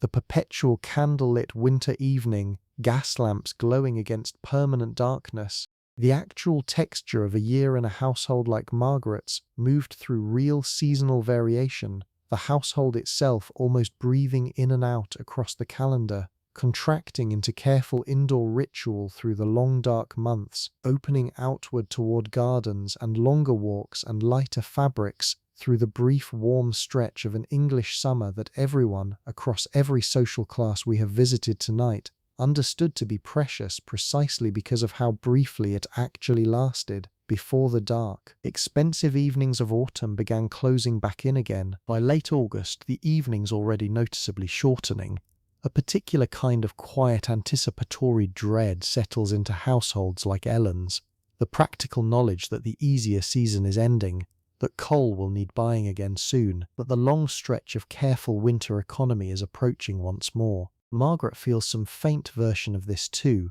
though softened considerably by the genuine financial cushion her household enjoys, a small wistfulness at the realization that the garden walks after dinner will soon give way again to the drawn curtains and banked fires of another long dark season. Both women, in their very different registers, understand exactly what is coming, the way anyone who has lived through enough winters learns to read the early signs of the next one arriving. whether that knowledge brings genuine hardship or simply a small private sigh for the season now ending. There is one more layer of the Victorian evening worth examining before we let the story slow all the way down into rest, and it concerns something almost nobody discusses when picturing this era, which is simply how a woman's own body factored into her experience of these long, careful evenings. The headaches, the discomforts, the particular physical costs that accumulated quietly underneath every corset lacing and every hour of careful upright posture. Margaret, like most women of her era, experiences what the household and the medical literature of the time would describe simply as a delicate constitution, a vague catch-all phrase covering everything from ordinary monthly discomfort to genuine chronic pain that no 19th century physician had particularly good language or treatment for. On certain evenings, perhaps 4 or 5 days out of every month, she manages dinner and the drawing room hours through a low persistent ache that she has learned, across nearly 2 decades of practice since girlhood, to simply carry alongside everything else, without comment, without complaint, the specific skill of performing normal competence through real physical discomfort that an enormous percentage of women across every century have quietly developed, and that almost nobody, then or now, properly credits as the skill it actually is. The remedies available to her are a strange mixture of genuinely sensible and faintly alarming by modern standards. A hot water bottle wrapped in flannel, pressed against the lower abdomen, which works about as well now as it did then, the simple physics of warmth easing cramped muscle, never having needed modern medicine to validate it. A cup of a specific herbal tea that her mother taught her to prepare, containing chamomile and a few other ingredients passed down through generations of women's informal medical knowledge, the kind of household remedy that rarely appears in any official medical text of the period, but that nearly every woman of this era knew, learnt from her own mother, kept ready in a small jar in her bedroom for exactly these evenings. There were also, available through any reasonably reputable chemist, a range of patent medicines marketed specifically toward women's complaints, many of them containing ingredients that would raise serious eyebrows today. Modest amounts of alcohol, sometimes opium derivatives in carefully regulated small doses, sold under names that promised, with a confidence the actual contents rarely fully justified, complete relief from female troubles of every kind. Margaret has tried 1 or 2 of these over the years and remains, in her own quiet private assessment, somewhat skeptical of their actual effectiveness beyond the simple sedating qualities of whatever was mixed into the bottle. A skepticism that turns out, with the benefit of more than a century of medical hindsight, to have been entirely justified. I think this particular thread deserves real sympathy rather than simple historical curiosity, because the basic problem Margaret faces, real physical discomfort with limited reliable treatment options, surrounded by a culture that expected her to simply manage it quietly without disrupting anyone else's evening, has not entirely disappeared, even now, even with everything modern medicine has since learned. Women still describe in survey after survey a particular exhausting performance of normalcy through pain that the people around them rarely fully see, and Margaret's careful management of her own discomfort across a Victorian dinner table, the smile maintained, the conversation sustained, the careful posture held despite real physical cost, would likely feel uncomfortably familiar to plenty of people listening to this tonight. Sleeplessness itself, separate from any monthly discomfort, was its own genuine problem for plenty of Victorian women, and the era's understanding of insomnia sat somewhere between genuinely useful folk wisdom and outright medical guesswork. Margaret occasionally struggles to fall asleep, particularly on evenings when some unresolved worry, a financial concern, a child's minor illness not yet fully resolved, a small unkindness from a social acquaintance that has lodged itself uncomfortably in her mind, keeps circling through her thoughts long after Edward's breathing has settled into the steady rhythm of genuine sleep beside her. On nights like this, she has developed her own small private set of rituals, learnt partly from her mother, partly from her own years of trial and error, that bear a genuinely striking resemblance to advice you might still receive today. She counts her own breathing, deliberately slowing it, a technique that several home health guides of the period actually recommended in language not so different from what a modern sleep specialist might offer. She avoids, on nights when sleep already feels elusive, anything genuinely stimulating in her evening reading, sticking instead to the gentle devotional poetry kept specifically for this purpose on the small shelf beside her bed. She sometimes very quietly gets up and walks a slow, careful circuit of the dark bedroom, bare feet against the cold floor, a small physical reset that somehow, reliably, makes the eventual return to bed feel slightly more possible than simply lying there fighting an increasingly wakeful mind. I find something genuinely moving in the fact that this particular struggle, lying awake while someone beside you sleeps easily, the mind circling some worry it cannot quite release, connects Margaret directly across 140 years to whoever happens to be listening to this story right now, at whatever hour, in whatever bedroom, possibly experiencing some version of exactly this same restless wakefulness. The specific shape of the worry changes completely. Financial concerns about a solicitor's practice in 1881 giving way to whatever specific worry occupies a mind tonight. But the basic mechanism, the body lying still while the mind refuses to settle, the quiet private negotiation with one's own wakefulness in the deep dark hours of an otherwise sleeping house, that mechanism has not changed at all. Margaret eventually drifts off tonight, the way she nearly always eventually does, her circling thoughts gradually losing their grip as exhaustion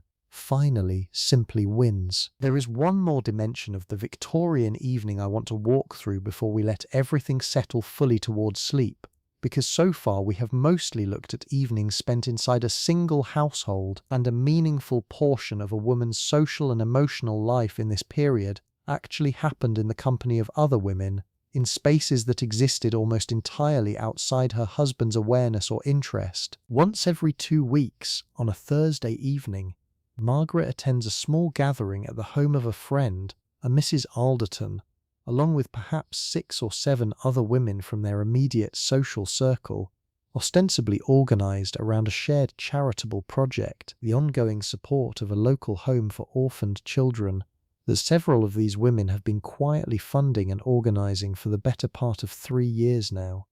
This is genuine work, real and meaningful in its actual effect. Money raised, supplies organized, visits coordinated to check on conditions at the home itself, and it is also, underneath that practical purpose, something else entirely, one of the very few regular spaces in Margaret's life that belongs almost completely to women, conducted on women's own terms, away from any husband's evaluation or expectation. The conversation at these gatherings moves in ways that dinner table conversation with Edward never quite does.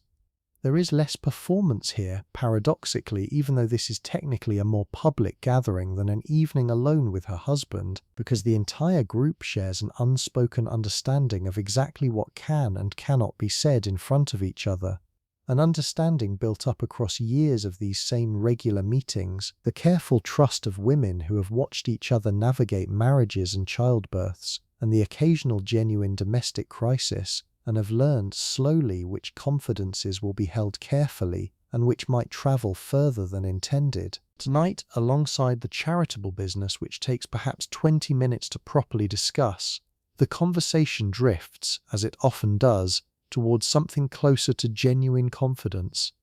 One of the women, a Mrs. Pemberton, mentions carefully, obliquely, that her husband's business has been struggling, a worry she has clearly not yet found a way to discuss directly with anyone else in her ordinary social circle, where admitting financial strain carries real reputational risk. Here, among these particular 6 or 7 women, she can say slightly more than she could say almost anywhere else, and the response she receives, practical suggestions about household economies, a quiet offer from another woman present to make a discreet introduction that might help her husband's situation, is exactly the kind of real material support that the female social networks of this era provided, consistently, almost invisibly, underneath the more decorative reputation these same networks carried in the broader culture. I think this deserves real attention because the popular image of Victorian women's social gatherings tends towards something faintly trivial, gossip and tea and competitive needlework,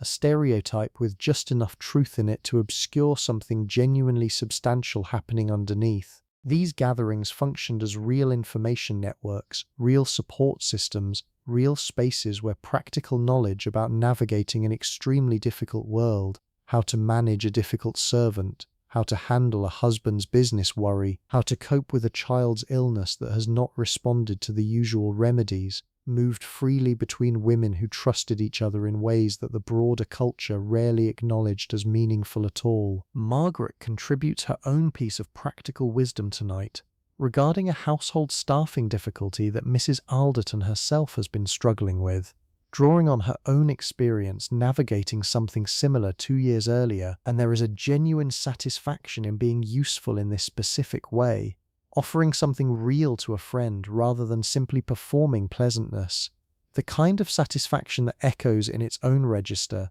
the same feeling she gets from finally mastering a difficult passage on the piano, competence recognized and valued for its own sake rather than for how well it manages someone else's mood. By the time Margaret walks the short distance home, accompanied by a manservant carrying a lantern because no respectable woman walks even a few quiet streets alone after dark in this period, the gathering has run almost 2.5 hours, and she feels something distinctly different from the careful managed tiredness of an evening spent performing for Edward or for a room full of ball guests. This is a good tiredness, the specific satisfaction of having spent real time with people who know her well and ask relatively little performance of her in return. Friendship in something closer to its plainest, most genuine form, however constrained the surrounding rules of this particular era made that friendship. I find myself thinking as we move toward the close of tonight's story about how much of what actually sustained Victorian women through these long demanding evenings,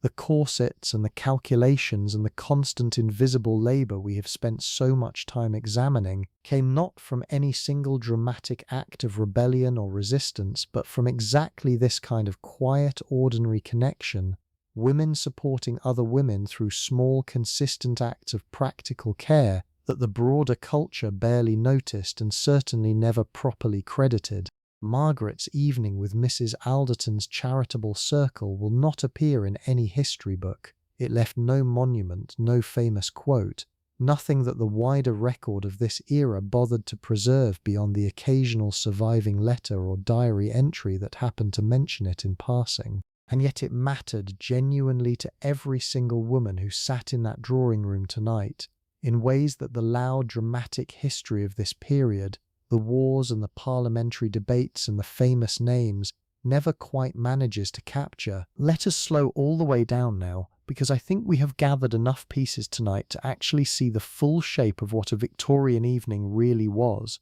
and I want to spend these final stretches simply sitting with that shape, rather than introducing very much that is new. 3 women. Margaret, in her careful middle-class drawing room, performing a particular kind of emotional choreography across dinner and tea and needlework that nobody around her would ever think to call work. Ellen, in her 2 rooms above the Milltown terrace, carrying a second full shift of cooking and mending after 11 hours already spent on a factory floor. Her exhaustion of an entirely different texture but no less real. Caroline, young and unmarried, navigating an evening of pure entertainment that doubled, constantly, as something closer to a careful audition for her entire future. 3 completely different evenings, in 3 completely different houses, and underneath every single one of them, the same basic pattern, quietly recurring, an entire invisible architecture of labour and vigilance and careful self-management, that the word evening on the surface, with its connotations of rest and leisure and quiet pleasure, never quite manages to capture. I do not want to leave you with the impression that this was all burden though, because that would be its own kind of distortion, just pointed in the opposite direction from the romantic postcard version we started with tonight. There was real pleasure threaded through all of this too, genuine and unforced, Margaret's actual delight in finally mastering that difficult passage of Mendelssohn, the specific physical joy of a well-executed waltz with a partner who happened to be unexpectedly graceful, the real warmth of Margaret's charitable circle, women genuinely supporting each other across years of quiet, consistent friendship, Caroline's actual enjoyment of a clever comedy unfolding on a gaslit stage, Edward's honest relief at finally being able to share a real worry with his wife in the dark, after a whole day spent performing competence for everyone else, burden and pleasure running through the exact same hours, sometimes through the exact same 5 minutes, neither one ever fully cancelling out the other. That, I think, more than any single detail we have examined tonight, is the actual truth of what evenings were really like for Victorian women. Not simply oppression, though there was real structural unfairness woven through nearly every hour we have walked through together. Not simply quaint candlelit charm either, though there was real beauty and real comfort in plenty of what we have seen. Something more complicated than either story alone, something closer to how most actual human lives, in most actual historical periods, tend to work, full of contradiction, full of genuine difficulty sitting right alongside genuine contentment, neither one cancelling the other, both simply true at once. I keep thinking about Margaret's open window, the cold December air moving steadily across her sleeping room, while she lies warm beneath layers of wool and feather quilt, a small detail that has stayed with me since I first read about this particular Victorian conviction.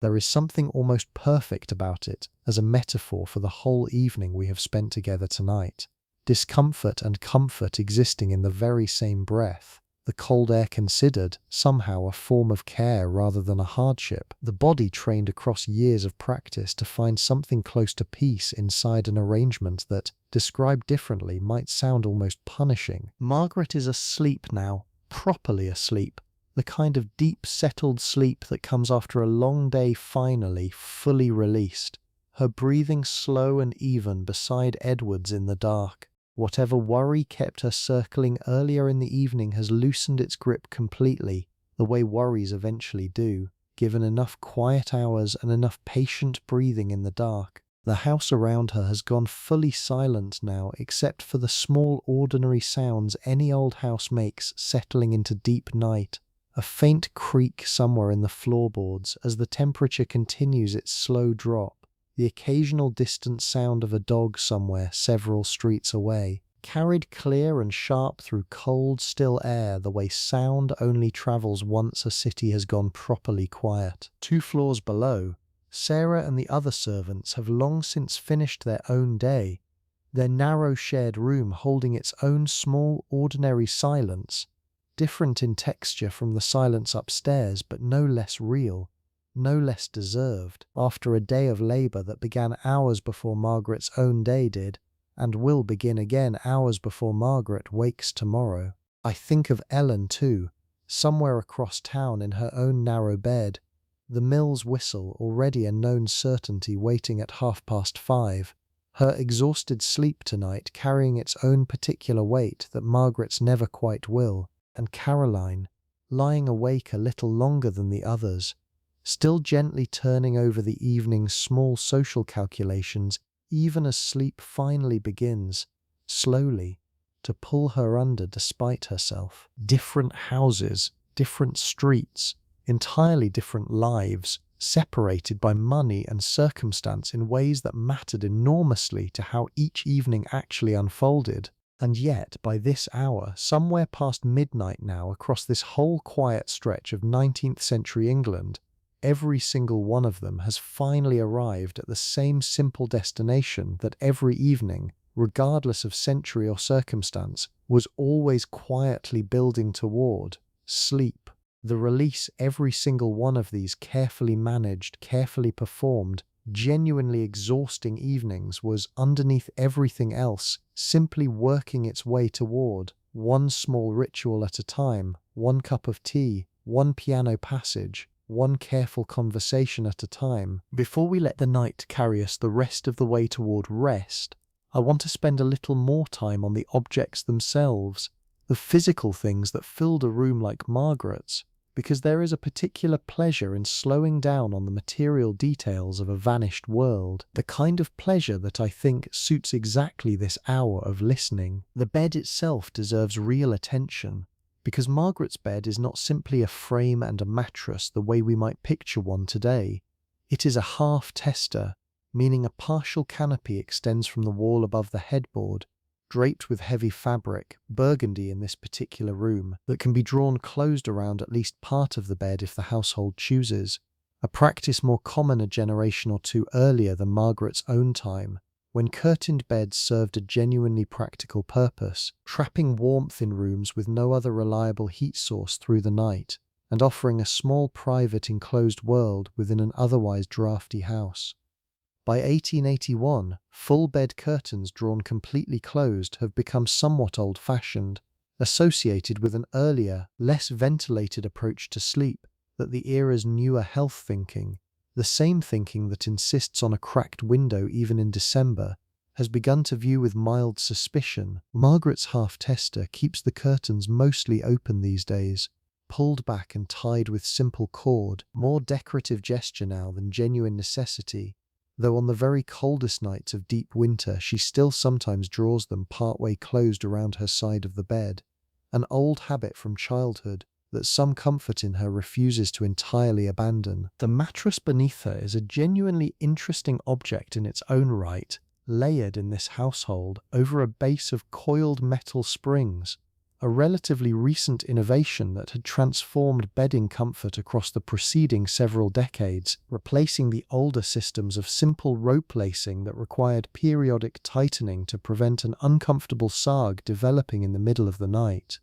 Above the springs sits a proper mattress stuffed with horsehair, firm and somewhat unyielding by modern standards, the kind of mattress that would likely feel genuinely strange to anyone used to the deep cushioned softness of a contemporary memory foam bed, and above that, a feather bed, a separate softer layer specifically designed to cushion the firmer horsehair mattress beneath it, the whole arrangement representing a careful layered compromise between support and softness that took households generations of trial and adjustment to settle on. Margaret's bedding, the actual linens touching her skin,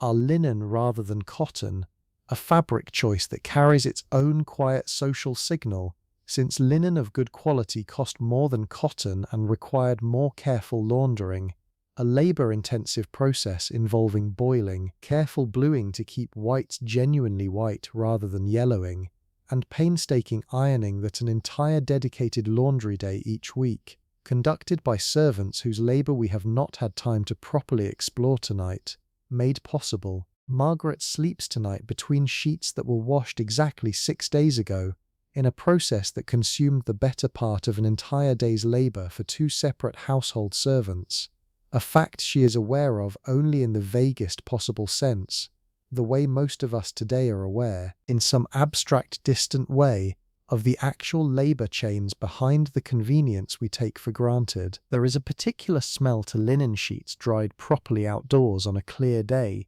something that modern tumble-dried cotton, however soft and convenient, has never quite managed to replicate, a faint mineral freshness underneath the more obvious clean scent, and Margaret, drifting now somewhere in the early stages of deep sleep, is surrounded by exactly that smell tonight, woven into the fabric itself from a laundry day 6 days gone, a small invisible thread connecting tonight's rest back to that earlier ordinary Tuesday of boiling and bluing and careful ironing that made this particular comfort possible. The washstand in the corner of the room, the same washstand Sarah filled with water earlier this evening, sits quiet now in the dark, its white china basin holding the last inch or two of water from Margaret's brief evening wash, water that will be emptied and refreshed again tomorrow morning in a ritual we explored, in its own right, in another evening's story. Beside it, a small dish holds the soap,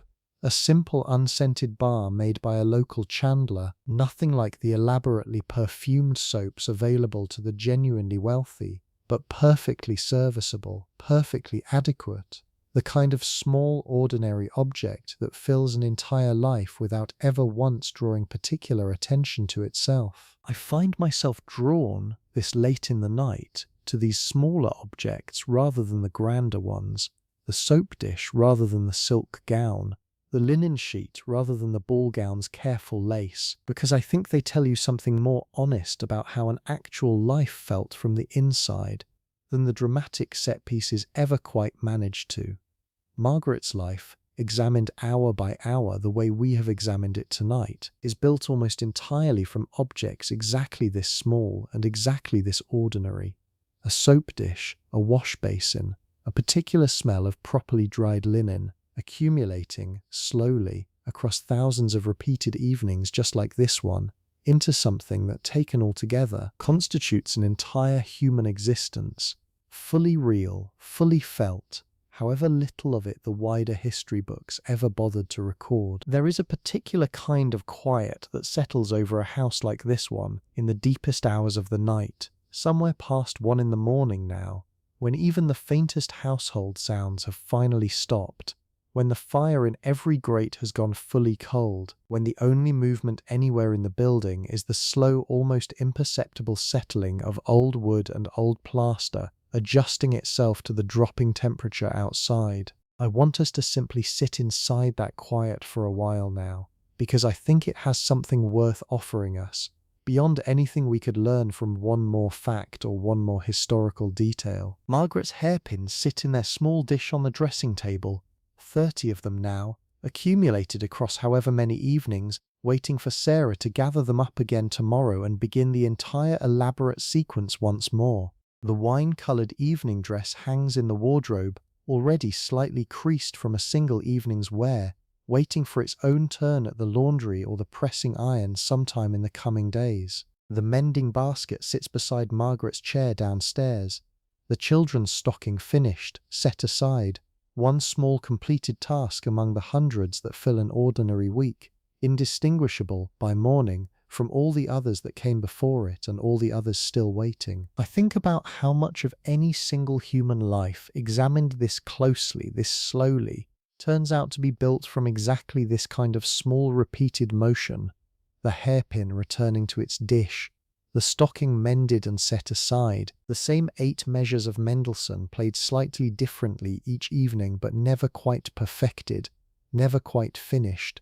the small accumulating texture of an ordinary existence that nobody, while actually living it, experiences as historically significant at all. Margaret does not think of herself, tonight or any other night, as living through something that future strangers might one day try to carefully reconstruct from scattered letters and household account books and the occasional surviving diary. She simply lives her evening the way you are simply living yours right now, present inside it without the faintest awareness of how it might look from a great enough distance. That distance is exactly what we have been borrowing tonight, the careful, patient reconstruction that lets us step briefly into a Tuesday evening in 1881 that otherwise would have vanished completely, the way the overwhelming majority of all human evenings across all of history have vanished completely, unrecorded, unremembered, existing now only in whatever faint traces happened to survive by accident rather than design. Margaret's particular evening is in this sense a kind of composite built from the patterns and rhythms that genuinely did fill households like hers across this period, real in its texture even where the specific details have been shaped into a single coherent story for tonight's purposes. The corset, the candlelight, the careful conversational choreography across the dinner table, all of it drawn from the genuine documented patterns of how women in her position actually lived, even if no single Margaret, exactly as described, ever existed in precisely this form. And I think that distinction matters less than it might initially seem to, because what we have really been examining tonight is not one woman's particular biography, but a pattern, a structure, a set of pressures and pleasures that shaped an enormous number of actual evenings across an enormous number of actual lives. Lives that mostly left no individual trace at all beyond their quiet contribution to this larger recognizable shape. Margaret stands in for thousands of women whose names we will simply never know, whose particular evenings, with their particular small joys and particular small burdens, have dissolved completely into the larger historical record, leaving behind only this general shape for us to carefully, respectfully reconstruct. What strikes me most sitting with all of this at this late hour is how much of the basic emotional architecture we have walked through tonight survives, in some recognizable form, in whatever evening you yourself just finished before settling in to listen to this. The careful management of someone else's mood across a dinner table, the relief of finally getting out of restrictive clothing at the end of a long day, the particular comfort of a warm drink in your hands in the last quiet hour before sleep, the mind circling some unresolved worry in the dark, while someone beside you breathes evenly into untroubled sleep. None of these experiences require a corset or a candle or a Victorian drawing room to exist. They simply existed then in that particular shape, the way they exist now, in whatever shape your own life happens to currently take. I do not think this means nothing has changed, because an enormous amount has changed, genuinely, meaningfully, in ways that matter.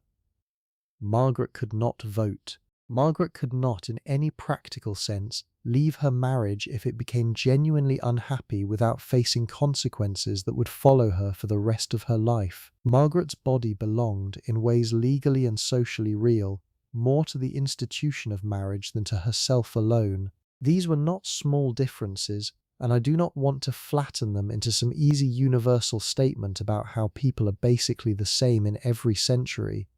They are not entirely the same. The specific shape of unfairness that structured Margaret's evening was real and significant and worth remembering precisely as it was, rather than smoothing over into easy, comfortable nostalgia. But underneath that real and significant difference, something does persist, something that connects Margaret's careful candlelit evening to whatever ordinary Tuesday you yourself just lived through before settling in to listen tonight. The basic, unglamorous, often uncredited work of simply getting through a day and then beginning the slow, careful process of winding down from it. The quiet rituals, large and small, that every era, every culture, every individual person eventually develops to ease that particular transition from the demands of waking life into the genuine release of sleep. Margaret's tea, her piano, her careful unlacing at the end of a long evening, these are not so different in their basic function from whatever small ritual closes out your own evening, whatever it happens to be tonight, whatever quiet thing you do in these final minutes before sleep finally, mercifully, takes you somewhere else entirely. Let us stay here a little longer, in this dark sleeping house, because there is nowhere else we particularly need to be, and the hour itself, somewhere past 1 in the morning now in Margaret's world, has a texture worth lingering inside rather than rushing past toward any kind of conclusion. Picture the staircase Margaret descended earlier this evening, empty now, the carpet runner pinned along its center holding the faint impression of feet that walked across it hours ago, slowly losing that impression as the night wears on, the fibers gradually settling back toward their original shape the way carpet always eventually does once the weight that pressed it has finally lifted away. The banister, polished that same morning by a servant whose name we never properly learned tonight, sits cool and smooth in the dark, nobody's hand resting against it now, waiting patiently for tomorrow's first descent sometime after dawn. In the dining room, the table has long since been cleared, the white cloth removed for laundering, the surface beneath wiped down and left bare and faintly gleaming in whatever thin moonlight manages to filter through the curtains drawn across the tall windows. The 2 brass candle holders that lit dinner sit empty now on the sideboard, their candles burned down to stubs that will be saved carefully for use in less visible parts of the house. Nothing in a household like this one wasted if it can possibly be reused or repurposed first. The drawing room holds its own particular quiet. The fire reduced now to nothing but cold grey ash that will need clearing first thing tomorrow morning before any new fire can be properly built. The piano closed and silent, its keys resting beneath their lid the way they rest every single night, waiting for Margaret's hands to return to them again tomorrow evening and pick up exactly where tonight left off. That same difficult passage in the left hand, perhaps slightly more correct tomorrow than it was tonight. Perhaps not. The slow, patient accumulation of small daily practice that defines so much of how any skill in any century actually gets built. Downstairs, in the kitchen, the range has been properly damped for the night, banked carefully by Mrs. Pierce before she herself finally retired, the coals kept just barely alive beneath a careful covering of ash, so that relighting tomorrow morning will require coaxing rather than starting entirely from cold, a small daily act of forward planning that an entire household's comfort quietly depends on, without anyone upstairs ever giving it a single conscious thought. The larder holds tomorrow's bread already risen in its covered bowl, waiting for the oven's heat sometime before dawn. A row of copper pots, scoured and hung along the wall in descending size, catch what little light there is in the room and hold it, faintly, in their polished curves. Outside, the street has gone properly quiet now, the gas lamps still burning, because they will burn until the lamplighters' morning rounds extinguish them again sometime after first light, throwing their steady orange pools onto pavement that nobody is currently walking across. Somewhere several streets distant, a night watchman makes his slow methodical rounds, the specific rhythm of his footsteps when they happen to pass close enough to be heard at all, one of the only sounds moving through this entire sleeping district at this particular hour. A church bell, somewhere across the city, marks the half hour with two soft strokes, audible only because everything else has gone so completely still that even a distant bell carries clearly across the cold night air. I think there is something worth noticing in just how much careful, invisible labour underlies even this most silent, most apparently empty hour of the whole night. The banked fire that will make tomorrow's relighting easier, the risen dough waiting patiently in its bowl, the lamplighter who will walk this exact street again in a few hours to extinguish what he lit the evening before. None of it announces itself, none of it asks for credit. It simply exists, quietly, continuously, the unglamorous infrastructure that makes every single visible, celebrated, photographed moment of Victorian domestic life actually possible underneath the surface nobody bothers to examine. Margaret, asleep upstairs, knows nothing of any of this in this particular moment, the way none of us, deep in genuine sleep, know anything at all about the world continuing to quietly turn around us. Her breathing has settled into the slow, even rhythm of someone several hours into real rest now, untroubled, the earlier evening's small worry about Edward's financial concern fully released, the way worries do eventually release themselves given enough patient hours of unconsciousness. Beside her, Edward sleeps with the particular stillness of a man who worked hard today and ate well tonight, and said the true thing weighing on him before the candle went out. A small accumulated piece built from exactly those three simple facts. The window remains cracked open exactly as it has been since Sarah left the room hours ago, the cold December air still moving steadily across the space, carrying with it, faintly, the smell of coal smoke from 1,000 other banked fires across this sleeping city, the specific scent of an entire Victorian winter night settling into every fibre of every curtain and every blanket in every house across this particular stretch of England. A smell that, if you could somehow bottle it and carry it forward 140 years, would probably tell you more about what this exact moment actually felt like than any photograph or painting ever could. Let us travel briefly one final time tonight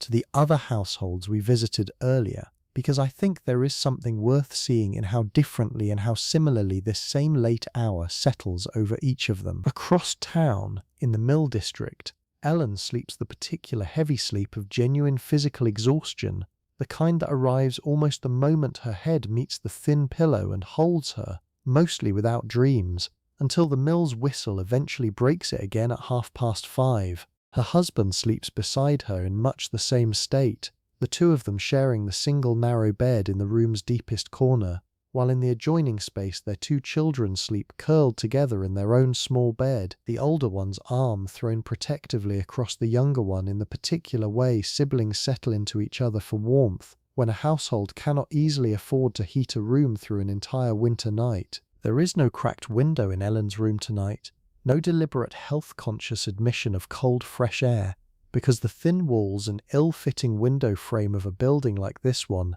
let in more than enough cold air entirely without anyone's permission, a fact that registers for a family in Ellen's position not as a virtuous health practice but simply as one more small hardship to be endured through careful layering of whatever blankets the household actually owns. The fire in their single small grate went out hours ago, the coal too precious to keep burning unattended through the night, and the room has gone genuinely uncomfortably cold by the deepest hour of darkness, the kind of cold that Margaret's wool blankets and feather quilt would handle without complaint, and that Ellen's thinner bedding manages considerably less comfortably. And yet Ellen sleeps deeply, the specific gift that genuine bone-deep physical exhaustion sometimes grants, regardless of how uncomfortable the actual sleeping conditions happen to be. A small mercy buried inside an otherwise difficult situation, the body simply shutting down into rest because rest, after 11 hours on a factory floor followed by a full second shift of cooking and mending, has become an absolute physical necessity rather than any kind of optional comfort.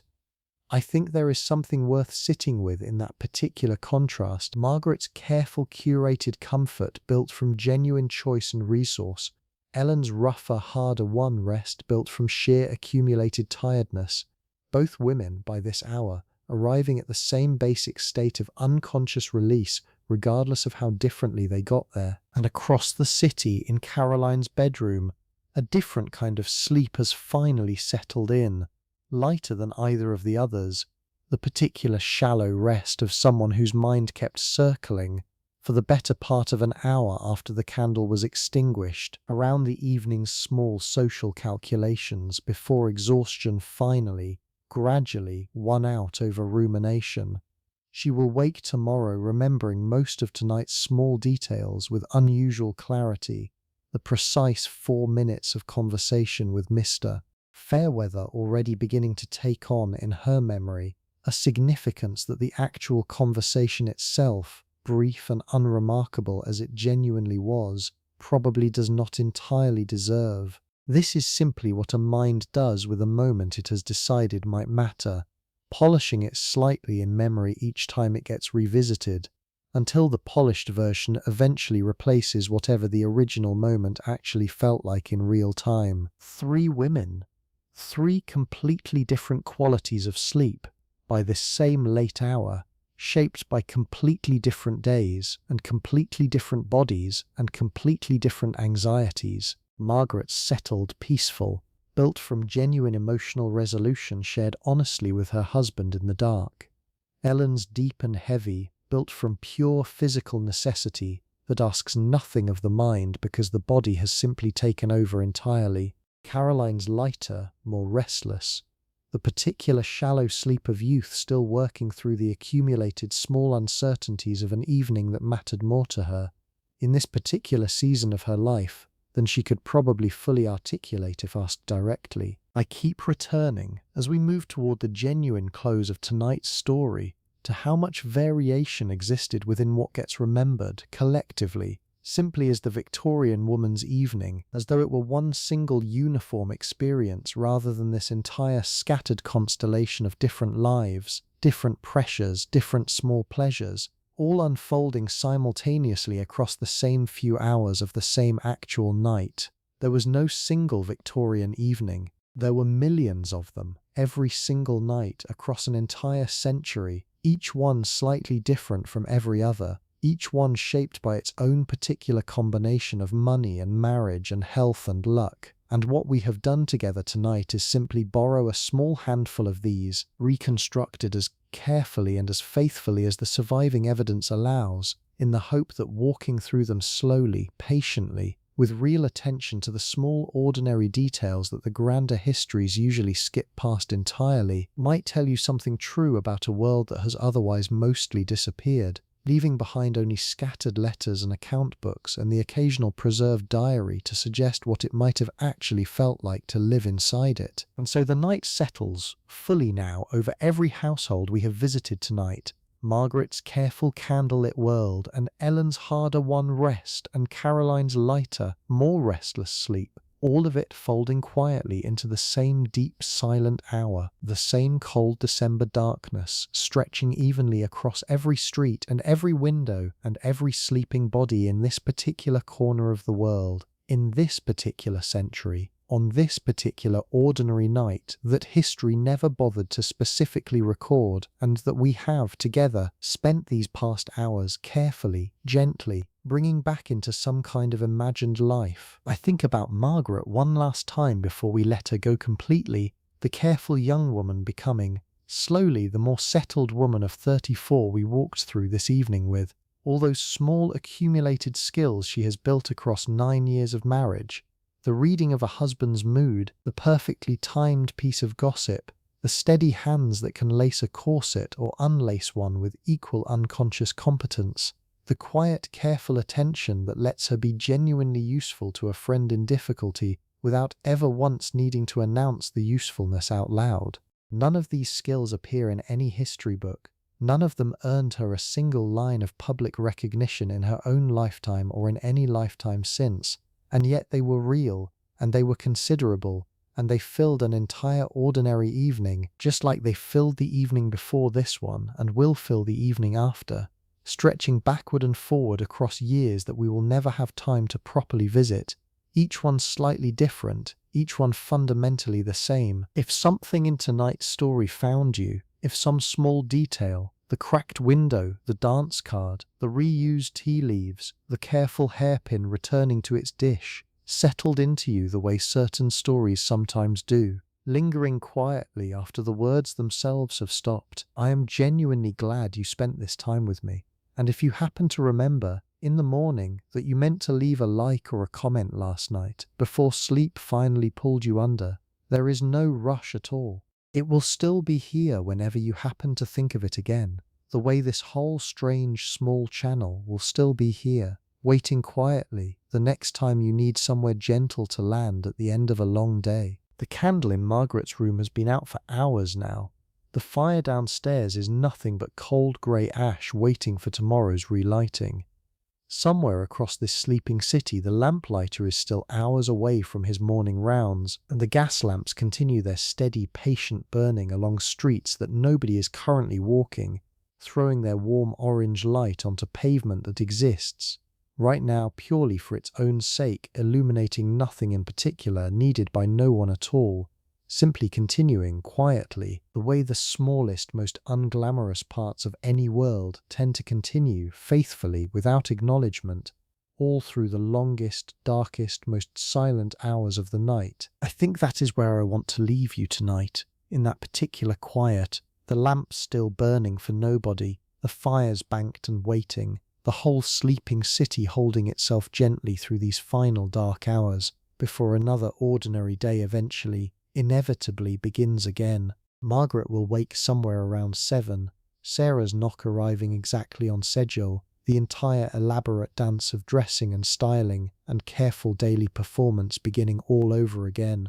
the way it always does, the way it did yesterday and will tomorrow, and the day after that, stretching out across a whole long life that none of us will ever have time to fully walk through together, however many evenings we spend trying. There is a particular kind of mercy, I think, in how completely sleep erases the weight of a day, at least for a little while, regardless of what century happens to hold that day. Margaret will not remember tomorrow morning the exact texture of tonight's small worry about Edward's finances, not in the same sharp, immediate way she felt it at 11:30 in the dark. It will have softened by morning, the way these things generally do, filed away somewhere quieter in her mind, available if needed but no longer pressing at the surface the way it pressed tonight. This is perhaps the single kindest thing sleep does for any of us, in any era, the patient nightly work of taking whatever sharp-edged worry kept us turning in the dark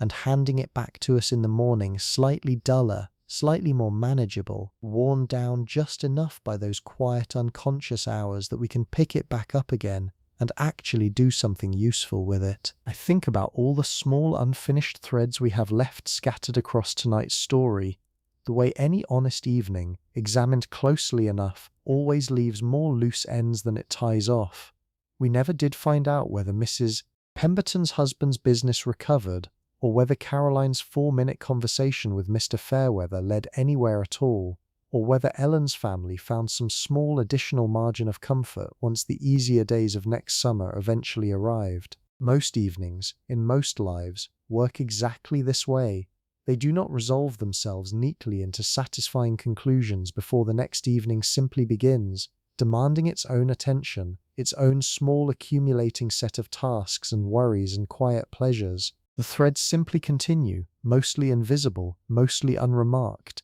the way your own unfinished threads are continuing right now, somewhere just outside the edge of this particular quiet hour, waiting patiently for whatever tomorrow happens to bring. But that is tomorrow's story if it is anyone's story at all.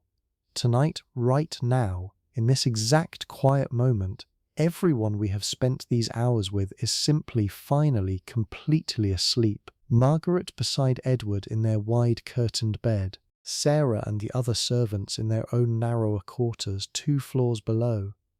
Ellen and her husband and their 2 small children curled together for warmth in their cold, quiet rooms above the Milltown terrace. Caroline finally drifting past her own circling thoughts into something close enough to genuine rest. And wherever you happen to be right now, however your own particular evening unfolded before you settled in to listen to all of this, I hope something in tonight's slow, careful walk through a vanished world has helped ease you a little closer to exactly that same quiet place. Let the lights stay low if they already are. Let your own breathing slow the way Margaret's did, the way it always eventually does. Given enough patient minutes in the dark, there is nowhere else you need to be tonight, and nothing more that needs deciding before tomorrow.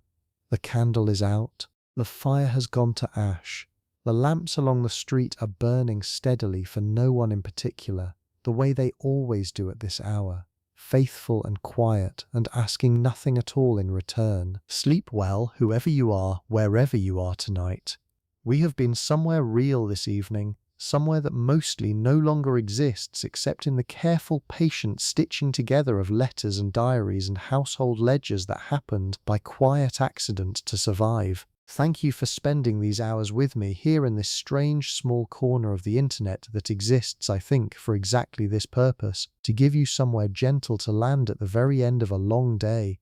Rest now. The story is finished. The lamps are going out. Good night.